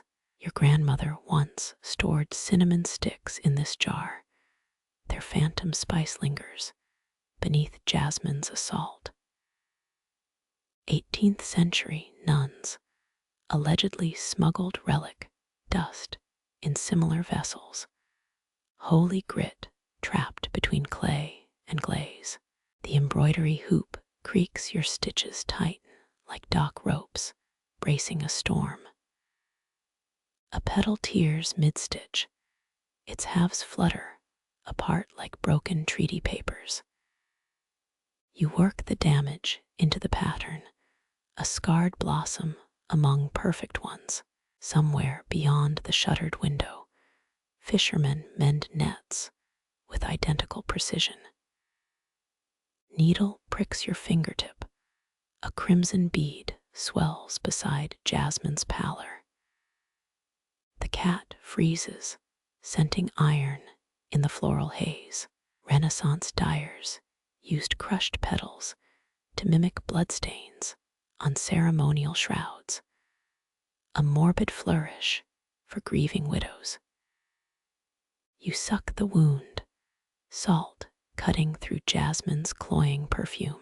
Petals continue their silent mutiny, drifting onto scissors, thread spools, the cat's twitching ear. Your needle dives again, ensnaring a blossom mid-fall. Someone hung jasmine above Sicilian cradles for centuries, insurance against the evil eye's jealous glare. The protection clearly didn't extend to doomed vases. Sunlight finally breaches the windowsill. Your tapestry reveals itself as day shifts the shadows. Stitched jasmine glows, ghostly tendrils frozen mid-reach. Archaeologists found pressed flowers in a 1693 time capsule, their pigments stubbornly vibrant after 3 centuries underground. You wonder if your own work will outlast the vase's crumbling form. The cat sneezes, petals erupt in a miniature blizzard. Your laughter startles you, a rusty hinge sound foreign in the dawn-quiet kitchen. One last stitch seals the final petal, its silk counterpart brighter than the fading real thing. Outside, wind plucks a jasmine spray from the vine. The blossoms scatter seaward, fleeting sails on morning's first breath. Crickets ignite their twilight symphony, bowlegs sawing against wings like miniature violins. Your needle pauses mid-stitch, linen rippling beneath calloused fingers, as if breathing. 13th century Sicilian silk merchants traded bales heavier than kings' ransoms, their secret rearing techniques lost when the mulberry blight struck. A thread slips its mooring. You chase the rebellion with practiced jabs. The cat snores atop last night's discarded sampler, paws twitching in time to insect legs. You stab the fabric, a corrective gesture met with eerie resistance. Medieval midwives tucked dried crickets into swaddling clothes, their chirps thought to strengthen newborn lungs. Your embroidery twitches. A paisley curl straightens itself like a conspirator fixing its tie. Moonlight bleeds through shutters, transforming stitches into raised scars on the cloth skin. Historians still argue whether Palermo's loom houses timed their weaving rhythms to cricket choruses. You lean closer, the linens warp, and weft pulse like gills straining for air. A knotted thread unravels on its own silken rebellion, escaping toward the scissor's dull edge. 3 fat crickets vault onto the table, their antennae tasting the sweat salt of your forearm. Renaissance betrothals required brides to weave cricket motifs into veils, insurance against silent marriages. You flick a thread chip at the interlopers. They scatter like dropped rosary beads. The cloth shudders again, this time mimicking the retreating insect's jagged path. Your thimble rolls into a shadow, a tiny helm abandoned mid-mutiny. 17th century, nuns wrote of breathing tapestries that predicted storms via shifting embroidered clouds. The cat yawns, its breath stirs the linen into a slow, predatory arch. You press a palm flat. Fabric grows warm like a sick child's forehead. Needlework textbooks dismiss the living textile myth, blaming uneven humidity for puckered seams. Yet here lies proof, your moon-dappled hydrangeas swaying in a breeze that doesn't exist. A cricket lands on the blossom's center, threaded petals quivering beneath its barbed feet. You hold still, artist and audience merged in this trespass. The ledger from Nonna's spice trade glows dully under tangled threads, its pages brittle with saffron stains. One entry lists 16 cricket cages shipped to Malta without explanation. Your needle hovers, embroidering fact or fiction risks, awakening the cloth further. The ledger's spine cracks open, a pressed cicada wing drifts onto your knee. Midnight curdles the air, crickets now shrieking like overwound music boxes. Your stitches veer wild vines kinking into snarls, leaves growing teeth. 18th century tailors often went mad. Or so the conspiracy of the twisted needle folktales claim.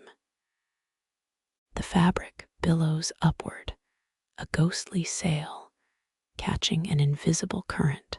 You anchor it with tomato pincushion and shears, a temporary grounding. Dawn lurks beyond the horizon, its approach marked by a single disloyal cricket switching to daybreak trills. The cloth sags, exhausted or biding time, its surface scarred with your struggle. Archaeologists recently carbon dated a Sicilian quilt that seems to contain cricket DNA, a fact academia calls inconvenient. You spit on the thimble, the oldest tailor's trick for breaking spells, and resume stitching. The linen stills, threads settling into submissive rows. A final cricket serenades your surrender, its song fraying as sunlight licks the windowsill. You tie off the thread with hands that feel borrowed from someone else.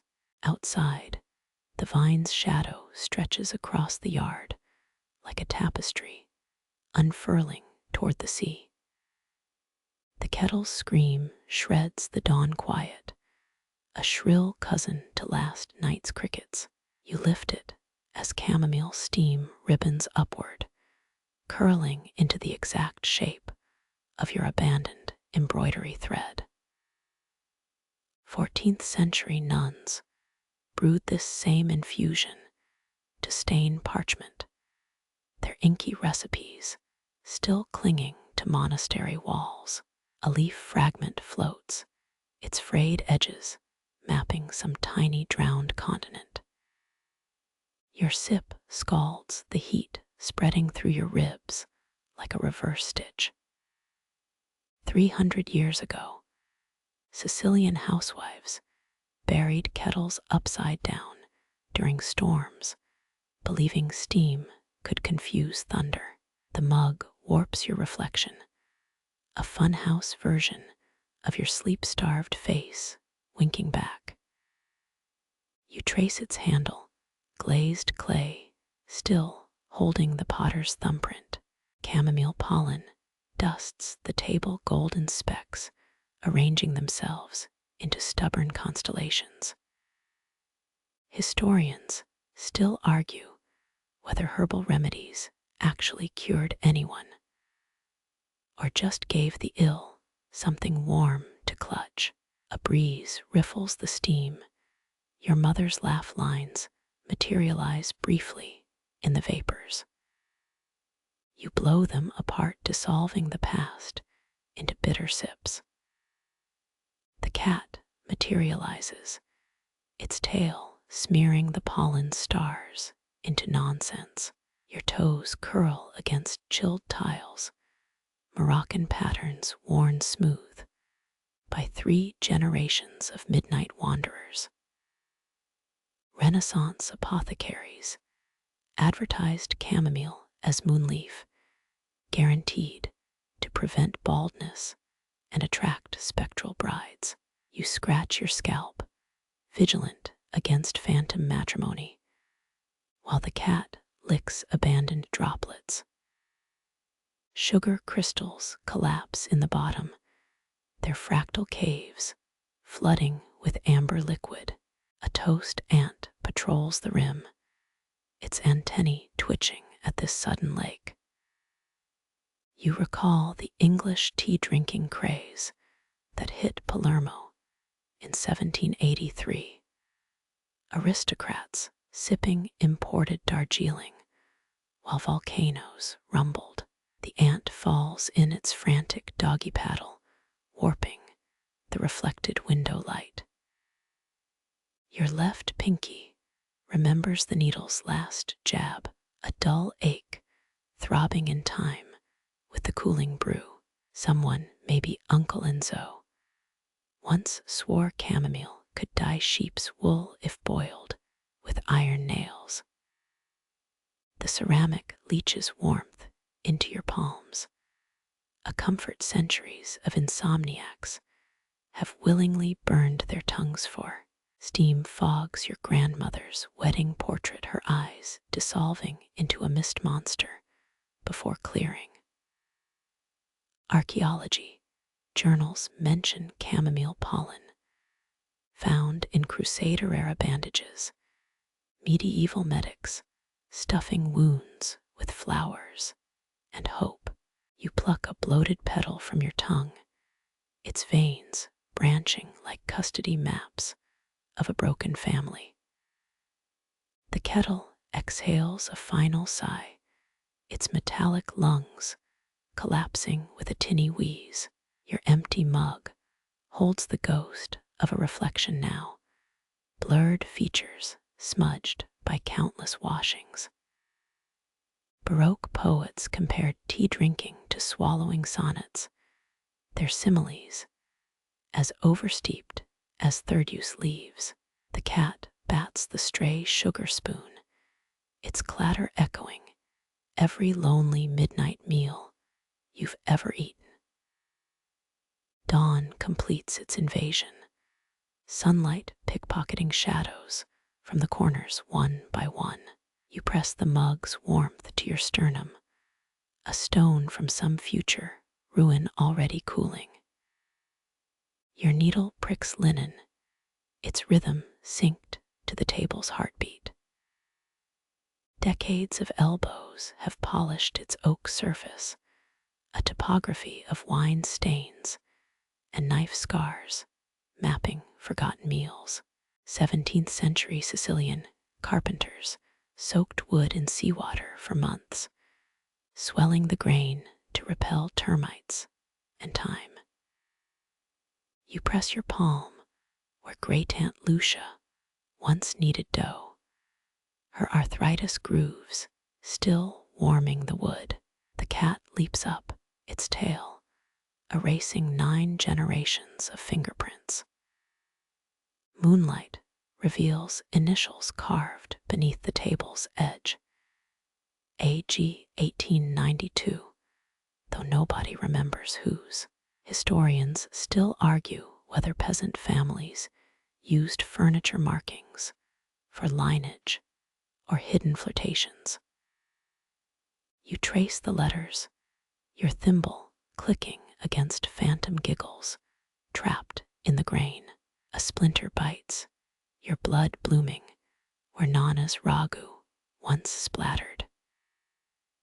Medieval households drilled holes in table legs. Popular myth claims they were for imprisoning kitchen ghosts. You flick the sliver away, wondering if great-grandfather ever apologized to this wood for slamming his fist. The needle sways, casting a pendulum shadow over a scorch mark shaped like Sicily itself. Thread pools around your wrist, a shackle of your own making. Renaissance brides sewed trousseaux atop similar tables, their stitches tightening with each rumor about the groom. You snap the thread with your teeth, tasting salt, and the iron tang of 3 a.m. The cat bats a knot, suddenly elite in this lineage of crumb hunters. Your pinky brushes a dent from the 43 harvest, the year lightning struck the olive press. 18th century will sometimes bequeathed tables specifically to my son Luigi, the northwest leg with the termite tunnel. You yawn, your breath disturbing dust that once settled on a dozen other sleepless brows. The needle dips, its eye-catching moonlight like a tiny silver gasp. Beneath peeling varnish, faint charcoal, numbers whisper of wartime ration tallies. Archaeologists found a Roman table in Agrigento with cursed tablets wedged in its joints, requests for stolen onions to be returned. You adjust the lantern, its glow revealing where someone tested a blade's sharpness on the edge. 400 test cuts, 400 suppers served with varying resentment. Thread trembles as you stitch, the fabric becoming a palimpsest of sweat and shaky focus. Baroque-era maids allegedly inserted love notes into table cracks, though most were grocery lists complaining about the fishmonger. The needle hesitates. You swear the wood pulses under your wrist. Maybe it's just your pulse. Maybe it's not. A cockroach navigates the battlefield of your tools, its antennae saluting the pin cushion. Your scissors reflect the ceiling's water stains. Rorschach, blots only insomnia can interpret. The table creaks, an exhalation carrying the weight of babies rocked here, contracts signed here. 1,000, pass the oil, said here. You finish the final cross-stitch, a lopsided pomegranate mimicking the one in Nonna's portrait. The table holds your creation without comment. It's seen better artistry. It's seen worse. Dawn's first light creeps through the latticed window, gilding the scars of 100 vanished hands. Your needle rests where a girl in 1912 once pricked her finger and swore in a dialect even ghosts struggle to recall. Dawn's first blush leaches the stars, their retreat mirrored by your needle's final withdrawal. You tie the knot, a little noose for captured time, as roosters crow 3 villages over. 14th century Sicilian weavers believed finishing a tapestry at sunrise doomed it to unravel. They deliberately leave one thread loose. Your scissors hover, blades kissing the knot before committing to the snip. The linen lies spent, its embroidered grapes swollen with the weight of your all-nighter. A 1920s Palermo rumor claimed dawn light, revealed hidden stains on cloth, evidence of smuggled lemons or forbidden love letters. You stretch your vertebra, crackling like kindling. The table groans in sympathy, its ancient oak remembering younger spines bent over lace veils. Thread ends curl like fiddleheads, green gold reminders of the 5 spools you murdered tonight. Folklore whispers that unfinished stitches snag passing ghosts. Hence all those fishermen mending nets before first light. You sweep scraps into a chipped bowl, its porcelain worn translucent from generations of button sorting. Dust motes swirl in the newborn sun, each speck gilded like papal treasure. Historians still argue whether Renaissance embroiderers used coded patterns to spread heresy. Those spirals in altar cloths look suspiciously like Copernican diagrams. You press the cloth flat, smearing a honey stain older than Mussolini across the pomegranate design. Your thimble rolls toward a bullet hole in the wood. 1943 shrapnel, some gray tuncle called avant-garde ventilation. Breakfast smells invade garlic-fighting anchovies in a pan downstairs. 18th century nuns allegedly drank thread water to cure hiccups, a practice now lost, but for this lingering thirst. The roosters fall silent, suddenly unemployed. You fold the fabric, its creases aligning with the table's battle scars. A warm draft carries the neighbor's soap opera, a woman weeping about stolen cheese. Your needle winks from its cushion, a silver mercenary already dreaming of the next moonlit campaign. Shutters bang open 3 floors below, the widow Esposito airing her grievances with fresh linen. You lick sleep grit from your teeth, tasting generations of night-owl artisans who forgot to brew coffee. 1794 court records show a Messina tailor sued his rooster for premature crowing. The verdict's lost, but the resentment lingers. Sunlight exposes your wobblier stitches, the ones made when the church bells shook your hand. You rationalize them as artistic temperament, same as your great aunt's uneven pie crusts. A fly lands on St. Lucia's embroidered eyes, mocking your attempt at sacred geometry. The table sighs, its overnight duty done. You pocket a stray pin, feeling its cold kiss through your skirt. Fishermen's wives buried needles at crossroads during WW2, a charm against torpedoes. Your knees protest as you rise. Wooden chairs cheer your departure. Dawn's blue bleeds to yolk yellow, the exact shade Nonna called sinner's repentance. You blow out the lamp, its smoke curling into the shape of your yawn. Somewhere, a donkey brays, demanding acknowledgement of its punctuality. The cloth rests now, a dream made manifest, while the table hoards your sweat under its varnish. Fingertips brush the linen's landscape one last time. You swear it hums. Maybe thread against thread, maybe ghosts applauding. Street vendors begin their percussion, trash carts and espresso tamps. You leave the needle, its eye still holding a sliver of night, as collateral for tomorrow's insomnia. The dough sighs in its bowl, a living thing pushing against flour-dusted linen.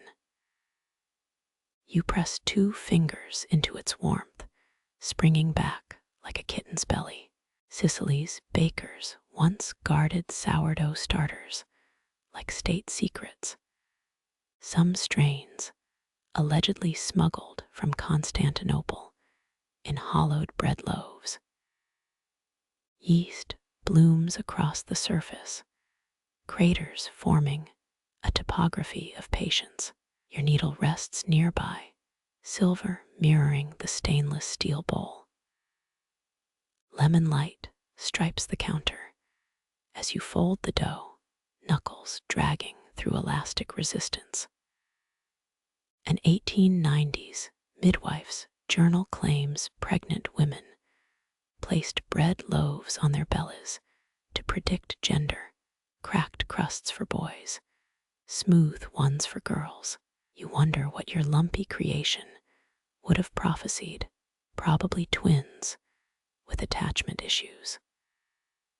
Salt crystals crunch underfoot, the floor still bearing last week's indecision brine. Thread scraps cling to your sleeve, relics of the night's battle. You flick them toward the fireplace. They catch midair like gasping minnows. Historians still argue whether Sicilian cucciadati fig cookies evolved from Arab mammal or Norman fruit pies. The answer's probably buried in a nun's recipe coffin. The dough ball rotates under your palms, centrifugal devotion smoothing its wilderness. A bubble bursts. The sharp tang of fermentation stings your eyes. Nonna swore a weeping starter meant it needed flattery. You murmur nonsense about its admirable porosity. Somewhere in Catania, a bakery's steel shutters screech open, its ovens exhaling bergamot-scented heat. Your thumbnail traces the dough's growth line, proof it's outrunning the clock.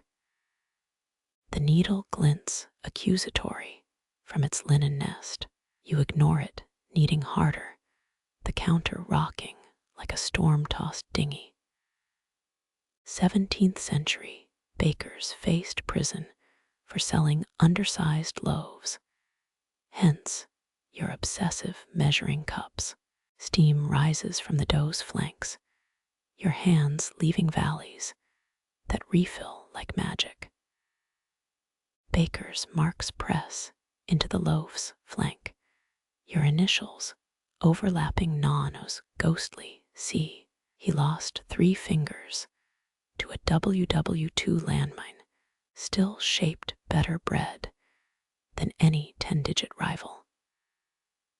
The oven yawns, its mouth stained with ancestral pomegranate spills. You slide the dough onto the peel, its weight familiar as a sleeping child. The needle trembles in a draft, thread wagging like a chastising finger. You balance the peel, watching heat warp the air above bricks. A 1930s tabloid swore Mussolini's mistress baked codes into crust patterns. All those spiral rolls were just bad recipes. The loaf's first blisters form, amber pockets of trapped sun. Your scissors snip a thread, still clinging to the oven handle, its red tail vanishing into coals. Fishermen's widows once baked bread with seawater, their ovens facing the tide as if to bargain. The loaf's song begins, a crackling allegro, crust contracting like thirsty earth. Thread and yeast share a secret, both unraveling to rebuild. You wipe flour on your hip, adding another layer to the kitchen's sedimentary history. The needle lies dormant, its eye clogged with dawn. Steam curls like the ghost of your all-nighter sigh, rising to meet the first customer's voices in the street. The loaf crown splits, a jagged fault line of perfect imperfection. You rotate it, the underside gleaming like a tiger's belly. Bakers once paid church tithes in blessed bread, stale Eucharist for tax purposes. Heat paints your cheeks, the same flush nonnas get when grandchildren mispronounce cannoli. Threads of gluten stretch as you tear the first piece, steam carrying wild fennel pollen and midnight stubbornness. Crunch echoes, a sound older than currency. The needle finally sleeps, its silver gone dull in triumph. Somewhere, a stitch tightens, a yeast cell splits, and your bones hum the oldest song. The dropped pin sings as it strikes stone, a high sea trembling in the dark. You freeze, palms still braced against the dough-swollen table, until the vibration fades into the walls. 19th century immigrants sewed pins into hems as luck tokens, once still embedded in Ellis Island's floorboards. Your knees protest as you crouch, threadbare rug fibers prickling through cotton. Cold metal grazes your fingertip, the pin's head shaped like a twisted star. 12th century Sicilian midwives allegedly charted birth dates by dropping pins onto mosaic floors, constellations, guiding labor's timing. You roll it between thumb and forefinger, feeling the microscopic dent from when Nonna dropped it during the '68 earthquake. A static charge clings the pin to your wrist, like it's conspiring with the needle on the counter. Historians still argue whether iron pins were buried with Sicilian brides to repel spirits or to magnetize ancestral blessings. You press the star shape into dough's yielding flank, leaving a fossil even heat will erase.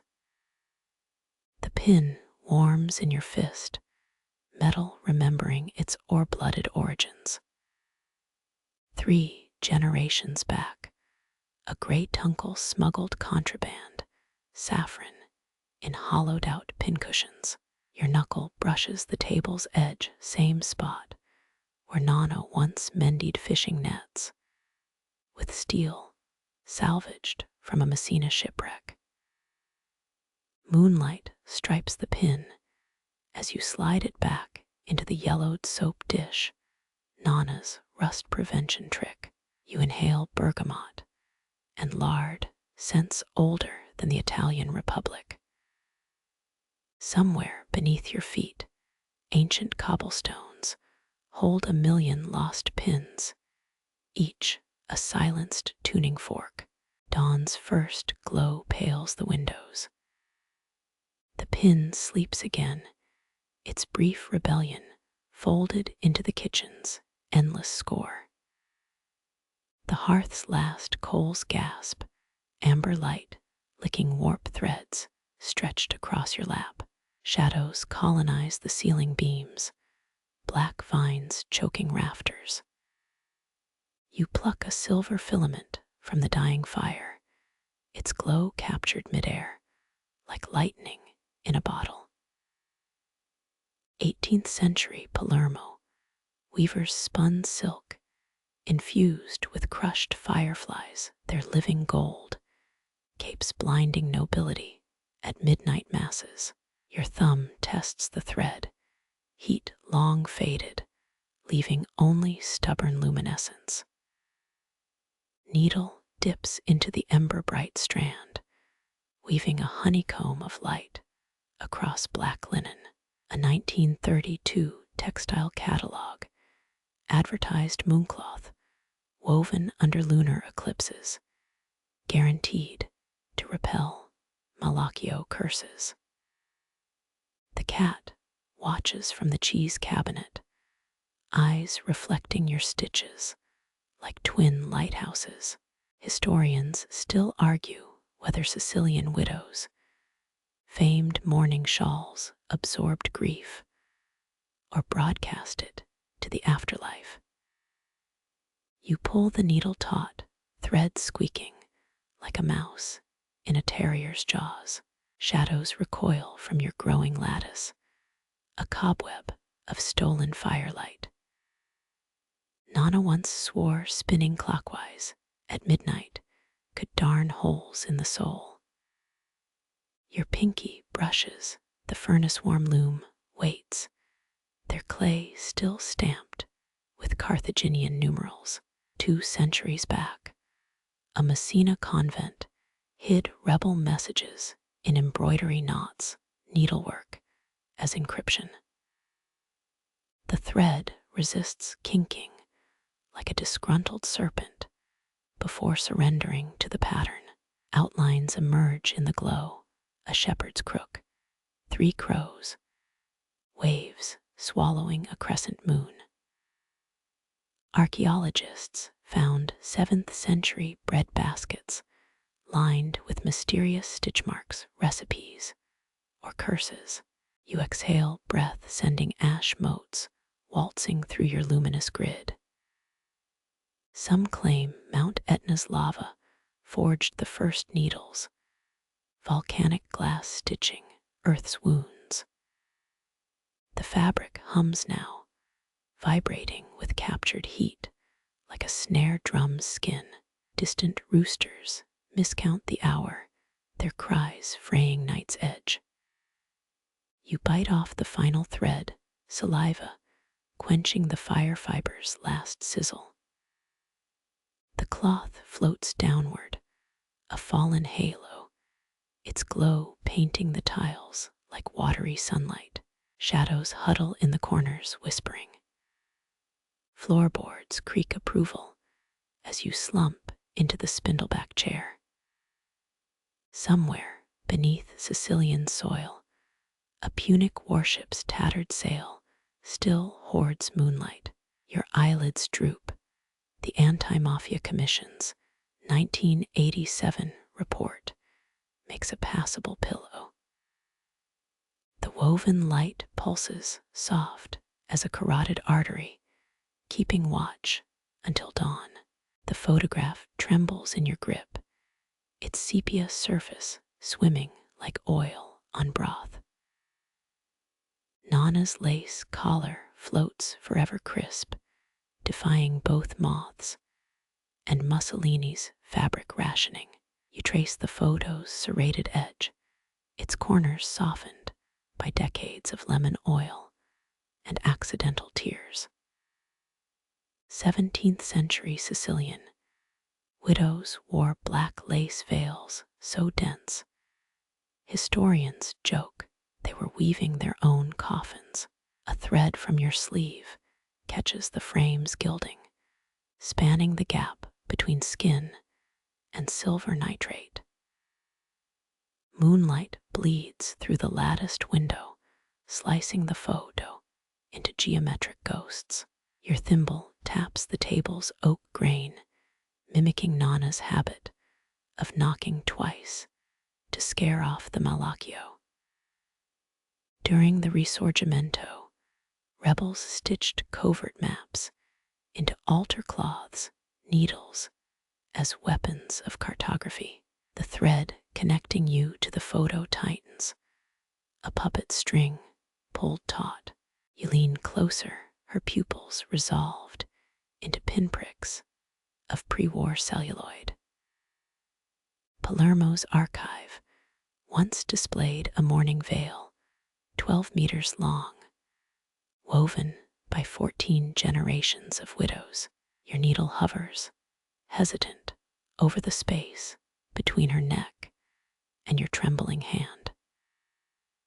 Historians still argue whether floral patterns in peasant embroidery encoded resistance symbols or just represented someone's disastrous dye experiment. The thread dips, penetrating paper and memory alike, anchoring itself in her collarbone. A crackle of static lifts the hairs on your wrist, the scent of burnt almonds blooming. Nonna's mouth twitches, not the photo aging, but a smirk edging her lips. Post-war Sicily buzzed with rumors of vanishing lace makers, women allegedly unraveled into their own tapestries. Your stitches accelerate, 2 cross stitches for her unscarred cheek, a French knot catching her left dimple. The oil lamp gutters, flames sketched across her chin in charcoal smudges. You blink, needle paused midair, and she's holding the other end of the thread. Her fingers move, not sepia anymore, but livid with peppercorn joints and thimble dents. The connection hums, vibrating at the frequency of spinning wheels during the Norman conquests. Your breath fogs the glass, temporarily erasing her face, but her hands remain stitching backwards through time. A rogue breeze scatters spools, your childhood's worth of tangled threads rolling across terracotta. The cat bats at one skein, turning 20 years of embroidery into a yarn tornado. You grip the photo's edges, ship rigging in a storm, as Nonna pulls your thread through her world's fabric. Her kitchen materializes, bronze pans gleaming, but the air smells of your attic cedar and neglect. 3 generations of scissors hang from her belt, blunt tips pressed against her hip. She tugs your thread, scissors flashing, but snips the air instead.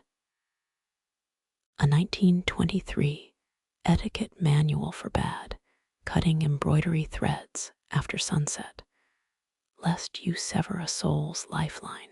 Your ribs ache, threads connecting to her shears, a marionette of sinew and linen. She laughs, the sound of olive pits hitting a copper bowl, and releases the tension. The thread goes slack, now just thread, but her fingerprint lingers on its twist. You press the photo to your chest, her face warming into something more than paper and chemical stains. Dawn leaks through the shutters, turning your cobweb of threads into fused gold wires. When you look up, the scissors are gone. Only the indentation on the linen remains, a parenthesis around where worlds touched. The cat licks a stray thread, its tongue catching on centuries of encoded longing. Your needle lies cold, its eye snapped shut, but the bridge between photo and fingertip still thrums. You exhale her scent of yeast and sulfur fading, and realize the fabric in your lap now mirrors her dress's patterns. Somewhere beyond the window, a loom's shuttle clacks, or maybe just receding footsteps on cobblestone. The woven bridge dissolves grain by grain until only the photo remains, slightly warmer than before. Your palm settles where hers lingered patient as the last thread shrivels into sunlight. Historians might call this a trick of fatigue, a projection of wishful thinking. But the cat now wears a lace collar it never had, and the scissors in the drawer shine suspiciously dull.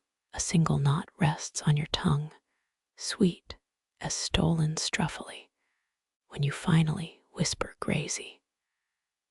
The oven clock blinks, its neon numbers bleeding through Nonna's vanished threads. You press the photo to the still humming fabric, 2 layers of time carbon dating each other. The bridge holds. Wind chimes stir glass beads colliding like ice in a Negroni. Your needle stutters, mimicking their fractured rhythm as the last threads of Nonna's bridge dissolve. 17th century Venetian traders smuggled glass beads through Sicily in olive oil barrels, their cargo rattling like phantom teeth. A cobalt bead wobbles, its surface etched with crosses from the Palermo plague quarantine of 1624. And you wonder if it counts as heresy to thread history onto a cat collar. The cat ducks, its new lace accessory clinking as a bead rolls toward the iron stove. You lunge, palms slapping terracotta, just as three more skitter into shadows. Historians still argue whether Sicilian mourning beads contained ashes of the dead, or just particularly bleak marble dust. Your thumb finds a groove worn into the floor, a decade's worth of dropped needles carving a miniature strait of Messina. A bead clicks between your teeth, the metallic tang of Murano glass mingling with attic dust. Bourbon soldiers once banned wind chimes as rebel signals, forcing locals to tie beads to goat bells instead. The needle winks diving through linen as your stitches replicate the chimes. Chaos. 2 centuries ago, a Messina convent's ledger listed 32 beads as payment for absolving a stolen chicken. Moonlight fractures through hanging beads, checkering your arms with phantom tattoos. Your cat bats a sphere into the stoves, the glass hissing as it rolls over cooling embers. Archaeologists found a bead-filled burial urn near Agrigento, its contents arranged to spell idiot in Phoenician.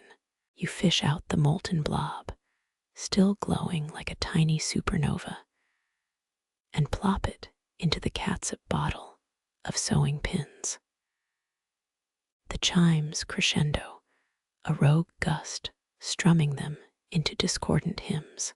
Your needle retaliates, stitching jagged peaks into the linen, until the cloth resembles Mount Etna's silhouette.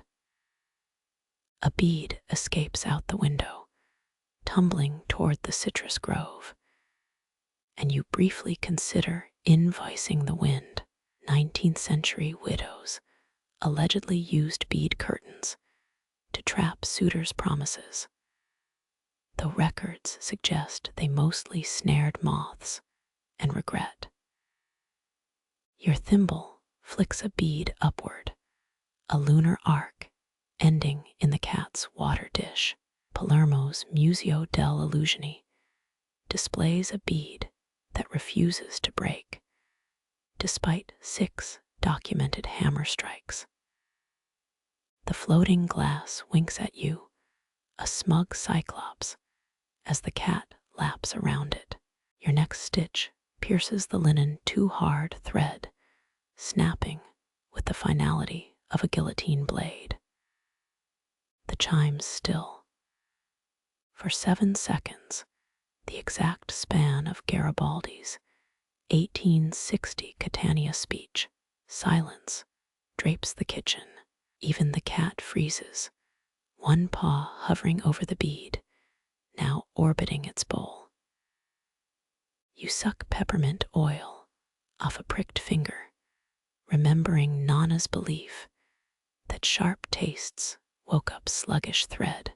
The bead sinks, slow as a Bourbon tax collector's conscience, and the chimes resume their tinny gossip. 23 beads remain, though you swear there were 24. Your needle drafts an apology to the linen, tiny backstitches confessing to the whole. A bead slides into your shoe, nestling against the arch like a blister. The cat yawns, its lace collar now featuring 2 beads stolen during your distraction. Last stitch secured, you blow on the cloth, watching moonlight ripple across its volcanic terrain. Somewhere below, a bead rolls through floor cracks, carrying your DNA into the house's bones. Tomorrow's sun will bleach the glass pale, but tonight each sphere pulses with stolen starlight. The needle lies spent, its eye glazed like a festival saint's. You flick a bead at the cooling stove, inventing a one-note lullaby. 16th century children played bead bocce in Palermo's catacombs, using femurs as bumpers. The bead ricochets into darkness, its click echoing through generations of lost games. Wind dies mid-chime, leaving a final note unresolved. Your finger traces the embroidered Etna, its thread slopes, warmed by friction. The cat sneezes, launching its collar bead into the spice cabinet. Cumin dust rains down, anointing your stitches with the scent of remembered feasts. Silence pools again, thick as blown glass. You pluck a bead from your hair, its provenance unknown, and let it roll into the night. The needle sleeps. The chimes dream. Somewhere buried under volcanic ash and mothballs, 24 beads click together in perfect unison. A sigh escapes yours or the house's. The linen tautens each stitch, catching the exhalation as moonlight bleeds through threadbare patches. 14th century Sicilian. Weavers paid taxes in cloth lengths their looms, singing as loud as tax collectors' threats. The cat bats at the fabric, claws snagging a thread that hums like a plucked lyre string. Your thumb rubs the ripple where Nonna's last stitch lies buried, a tiny hillock of faith in the linen's topography. Wind sneaks through a cracked window, inflating the tapestry like a lung. 19th century sailors used similar cloth as makeshift sails, their menders whispering charms into every patch. You press an ear to the weave, half expecting ocean roars, but catch only the cat's disdainful sniff. Historians still argue whether Trapani's famed linen shrouds bore encoded prayer knots or just incompetent darning. The house groans, its stones shifting like old bones, and the tapestry sags. A moth escapes the folds, its wings powdery with thread fragments, and kamikazes into your forehead. Your scissors flash, snipping a frayed edge as the linen releases a scent of salt and myrrh. 18th century nuns stored communion wafers in embroidered pouches, claiming the cloth kept Christ's breath fresh. Stitches blur your needle darting like a minnow through kelp. The cat pounces on the swaying fabric, its silhouette warping into a lion hunting tapestry gazelles. You flick its ear, earning a glare fiercer than Garibaldi's portrait in Palermo's town hall. A thread snaps, the severed end curling like a question mark over Etna's embroidered slopes. Midnight licks the stove's cold belly, your breath visible, now despite the season. The tapestry ripples its center bulge, suggesting a heartbeat or a trapped draft. Archaeologists found a linen scrap in Syracuse's catacombs, with the phrase sorrow sewn here stitched in human hair. You add a crimson thread, replicating a lava flow, and pretend its defiance. The house exhales again, this time unmistakably through the eastern wall. Your needle halts, hovering over a stitch that's somehow damp. Palermo's damp winters warp wood, but why linen? The cat sneezes, a miniature hurricane, and the tapestry slumps into stillness.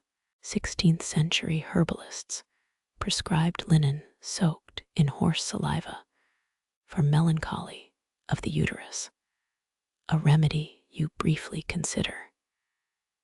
Your thimble taps the fabric, testing for hollow spaces. A foreign knot pulses under your touch, a surgeon finding a tumor. Moonlight shifts, revealing a stitch pattern echoing the Casa professes Baroque floor tiles. You unpick one loop, releasing a wisp of cedar scent, and the house shudders like a scolded child. The cat shreds a corner, threads dangling from its mouth like spaghetti. Your reprimand dies as the tapestry twitches, its folds rearranging into a semblance of Nonna's profile. Salt crusts your eyelids, or is that dust from the unraveling hem? Messina's 1908 earthquake. Survivors wrapped bodies in linen, their stitches hurried prayers against the sea's anger. Needle meets fabric, a final thrust, as the cathedral clock chimes a belated hour. The tapestry falls slack, its breath spent, leaving your ears ringing with false silence. You pluck a white thread from your sleeve, its origin unknown, and watch it spiral downward. Gravity, unlike memory, never debates where to drop things. The cat purrs against the linen's corpse, its rumble syncing with distant thunder. Your scissors lie crossed like sabers, reflecting twin sickle moons. Tomorrow, you'll mend the claw tears.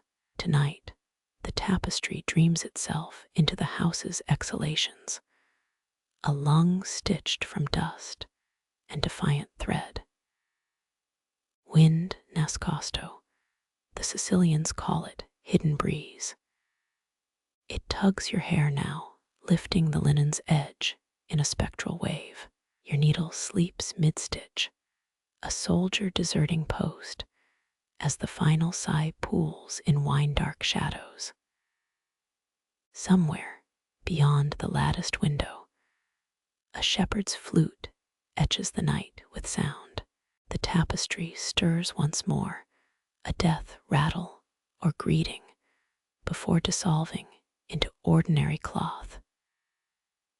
You count stitches like sheep, 97, 98, until the numbers blur into nonsense verse. The cat's tail flicks, an emperor's dismissive gesture, as moonlight rinses all color from the room. Houselands, they're called those phantom drafts that mimic breath. You knot a thread, square and brutal, and bite the end. The linen tastes of cellar mold and unkept promises. 15 generations of your families sighs billow against the rafters, waiting for a tapestry brave enough to hold them. The needle trembles its point, hovering over empty linen, before piercing through with the resignation of a final heartbeat. Your fingertip catches the thread's snap, a sting blooming like Etna's smallest vent. 19th century Sicilian. Widows wore black linen for 7 years, their mourning measured in thread counts. The cat yawns, revealing a pink cavern, and flicks its tail against your abandoned thimble. You press the last stitch flat, a dictator quelling rebellion, and taste copper where you bit your cheek. Moonlight retreats, leaving the cloth's wounds naked. Fabric folds over itself, one crease aligning with a scar on your palm. Medieval peasants believed linen could trap nightmares if folded thrice under a waxing moon. You make it 4 because screw tradition, and the bundle sighs like a deflated lung. Historians still argue whether Arab weavers taught Sicilians to spin gold into thread, or just sold them the scams. A moth escapes the folds, dusting your wrist with stolen wool fibers. Its wings beat the air, a panicked loom, before vanishing into the stove's cold mouth. Your knees crack as you rise, a percussion section nobody applauds. Renaissance surgeons used linen bandages soaked in wine, their patients drunk on both infection and Merlot. The cat pounces on the discarded spool, batting it toward the shadows, where Nonna's ghost sips espresso. Dawn bleeds through the lattice, striping the folded cloth like a prisoner's uniform. You run a hand over the surface, ridges and valleys, mapping 14 hours of labor. 17th century nuns sleepwalked while embroidering, their holy stitches praised as divine intervention. Your own stitches skew left, human as spit on a church floor. The fabric warms under your palm's slow heartbeat of discarded rags reborn. Wind riffles the linen's edge, a half-hearted attempt at resurrection. You weigh the bundle in both hands, mass equal to 3 lemons or a newborn soul. Archaeologists once found a linen shroud in Agrigento, stained with fish sauce and regret. The cat rubs against your shin, its purr dialed to guilt trip setting. You unwind one fold, just enough to spot the scarlet thread winking like a conspirator. Outside, donkeys bray, their voices cracking under the weight of dawn. The linen smells of rosemary now, or maybe that's your sleep-starved brain cooking up comforts. You tuck the bundle into a cedar chest, its hinges screeching like a smuggler's parrot. 18th century sailors patched sails with linen grafted from their brides, wedding sheets, romantic or cheap. Debate at the harbor. The first bird guts the silence, a wood thrush auditioning for opera. Your needle lies abandoned, its eye a frozen teardrop. Palermo's linen mills once ran on donkey power, their cloth rough enough to grate cheese. You run a thumb over your masterpiece, smooth as a liar's tongue, and wonder who'll unfold it next. Candlestick grease puddles around the wick, a miniature via della memoria after rain. The cat claims the chest as its new thrown tail, flicking like a metronome set allegro. You click the lock, key's teeth biting air instead of metal. Ottomans considered linen a coward's armor, but wore it under chainmail anyway. Through the window, fishermen mend nets, their hands performing the same dance as yours.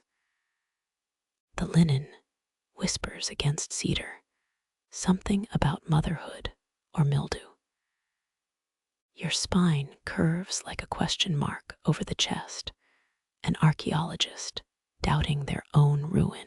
Brescian mercenaries stuffed gunpowder in linen pouches, their fuses quicker than a widow's remarriage. Sunlight sears the floorboards, exposing dust motes in their morning panic. You trace the chest's carvings, olive leaves worn smooth by generations of surrender. The cat sneezes, a derisive comment on your sentimental streak. Folded inside the linen, 824 stitches hold the night's final breath airmail with no destination. Sunlight claws through the lattice, its blades slicing the cedar chest's lid into golden bars. You squint, morning has arrived uninvited, like a merchant demanding payment for borrowed time. The needle sleeps on its silver dish, a conqueror sheathing its sword after raising a continent of fabric. 8th century Sicilian linen was bartered ounce for ounce with Byzantine gold, though that might have been a wholesaler's tall tale. Your thumb finds the chest's keyhole brass worn smoother than a Roman senator's lies and hesitates. Let the night's work breathe, or bury it like Carthage. Dust motes swirl, each carrying a fragment of your midnight vigilance. Medieval midwives spun linen cradles for stillborns, believing the fabric could trick death into releasing tiny souls. The cat leaps onto the chest. It's developed a Napoleon complex overnight and glares at your folded creation. Historians still argue whether Norman invaders stole Sicilian weaving techniques or just copied them badly. You lift the linen bundle, its heft rivaling the anvils in Palermo's old armor forges, and turn toward the window. A fishing boat bobs on the horizon, its pennant snapping like the last thread of darkness. Renaissance quack doctors prescribed linen bandages soaked in fermented donkey milk, guaranteed to cure melancholy or your ducats back. Sunlight ignites the embroidery, transforming scarlet threads into lava rivulets frozen mid-eruption. Your knuckles brush a cluster of stitches, the ache in them mirroring your grandmother's arthritic fingers. That peculiar S-shape in the border, either a deliberate error to repel the evil eye, or your 5th hour of sleep deprivation. Ants parade along the windowsill, drawn by fig preserves crusted on your thimble. The linen smells of cedar now, and faintly of the lemon bleach. You curse it at 2 a.m. 14th century, nuns wrote forbidden love letters in stitch patterns, their vows, unraveling one cross stitch at a time. You drape the cloth over the chair, where it sags like a knight after his armor's stripped away. The cat bats at a loose thread, turning your Persian Gulf ship's sail into a lopsided smile. One pull could undo a mast, or just prove cats are agents of chaos. Wind combs through olive trees, their leaves whispering advice you're too tired to decipher. Your reflection floats in the window glass, a smudged charcoal sketch of the woman who began this last night. Ottoman janissaries lined their helmets with linen, not for comfort, but to soak up sweat before it blinded them. The FIRST Chinese letter of mourning sweetens the air, baking yesterday's flour dust into a phantom pastry. You inhale deeply, lungs filling with the promise of espresso and poor decisions. Footsteps clatter on the street below, a clanging counterpoint to your silent victory.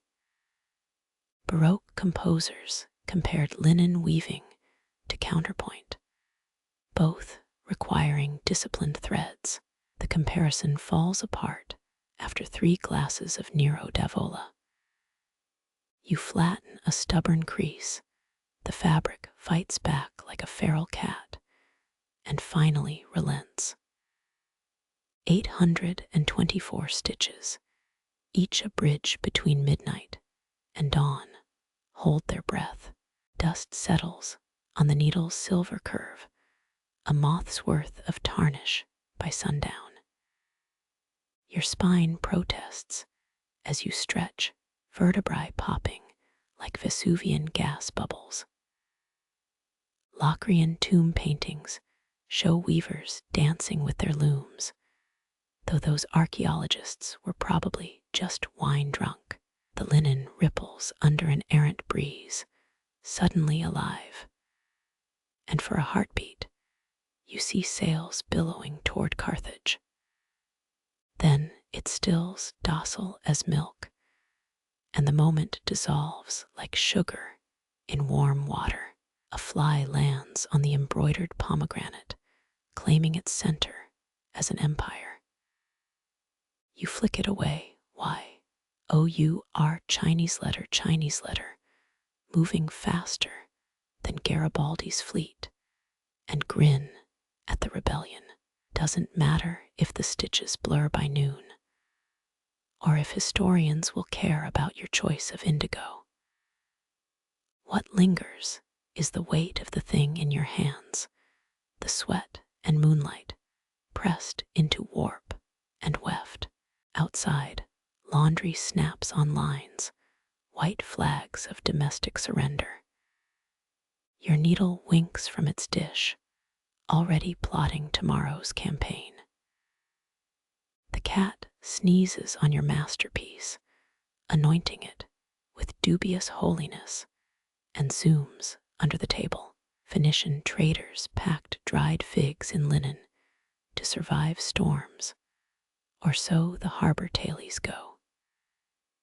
You fold the cloth once more, this time shaped like a promise, and let the chest's lid fall. Shadows retreat to their daytime posts, under chairs, inside cupboards, behind your left kidney. The room exhales, shedding its night skin as sunlight transmutes dust into fractured gold. Somewhere a continent away, or just down the cliff path, someone yawns over their own unfinished labor. Your stitching lingers in the air, a half-remembered lullaby, as motes of lint become constellations. Sunlight softens now, blade by blade its gold, retreating across the cedar, chest's worn lid. Your needle rests, cool against its silver dish, a warrior dreaming of quiet rebellions. Let the cloth lie creased and imperfect, like a map of nights you've weathered. Breathe in cedar and lemon lingering, the ghosts of labor finally at peace. Dust glides, no longer frantic, each mote a tiny lantern dimming. The cat curls into the chest's shadow, its ambitions shrunk to a purr. Feel the ache in your palms, softened by hours, knuckles whispering stories your mouth won't shape. That stubborn stitch, crooked as a village path, holds tighter than empires ever could. Horizon blurs, sea and sky, stitching themselves into a single gray veil. Your reflection wavers in the glass, less a stranger now, more a weary ally. Let the linen breathe, its threads expanding like lungs freed from armor. Centuries of weavers sigh through you, their triumphs and errors pressed into every seam. Wind gentles, olive leaves now murmuring, rest, rest, rest. The chest key glints, half turned, neither locked nor open. A choice unmade is still a kind of prayer. Fold your hands, let the creaks of dawn become distant church bells. The room accepts its stillness, no longer a battleground, just a cradle for fragile things. Air sweetens, carrying salt and sleep, an old lullaby from the docks. Count your breaths as you once counted stitches, 1, 5, 10, until numbers lose their edges. Shadows pool like ink spilled from a monk's forgotten well. Let the world fray at its edges, your eyelids heavier than Phoenician anchors. When dreams come, they'll wear linen shifts, dancing to the hum of a swallowed sea. The last dust motes settle, claiming their places in a sky you'll never name. And the chest, patient as a tomb, keeps its secrets warm for smaller hands. Smile at the cat's snores, proof even chaos tires. Your bones melt into the chair, a surrender softer than fig pulp. Let the final image be this: needle asleep, sunlight nursed to embers, and your breath, finally, deeper than history.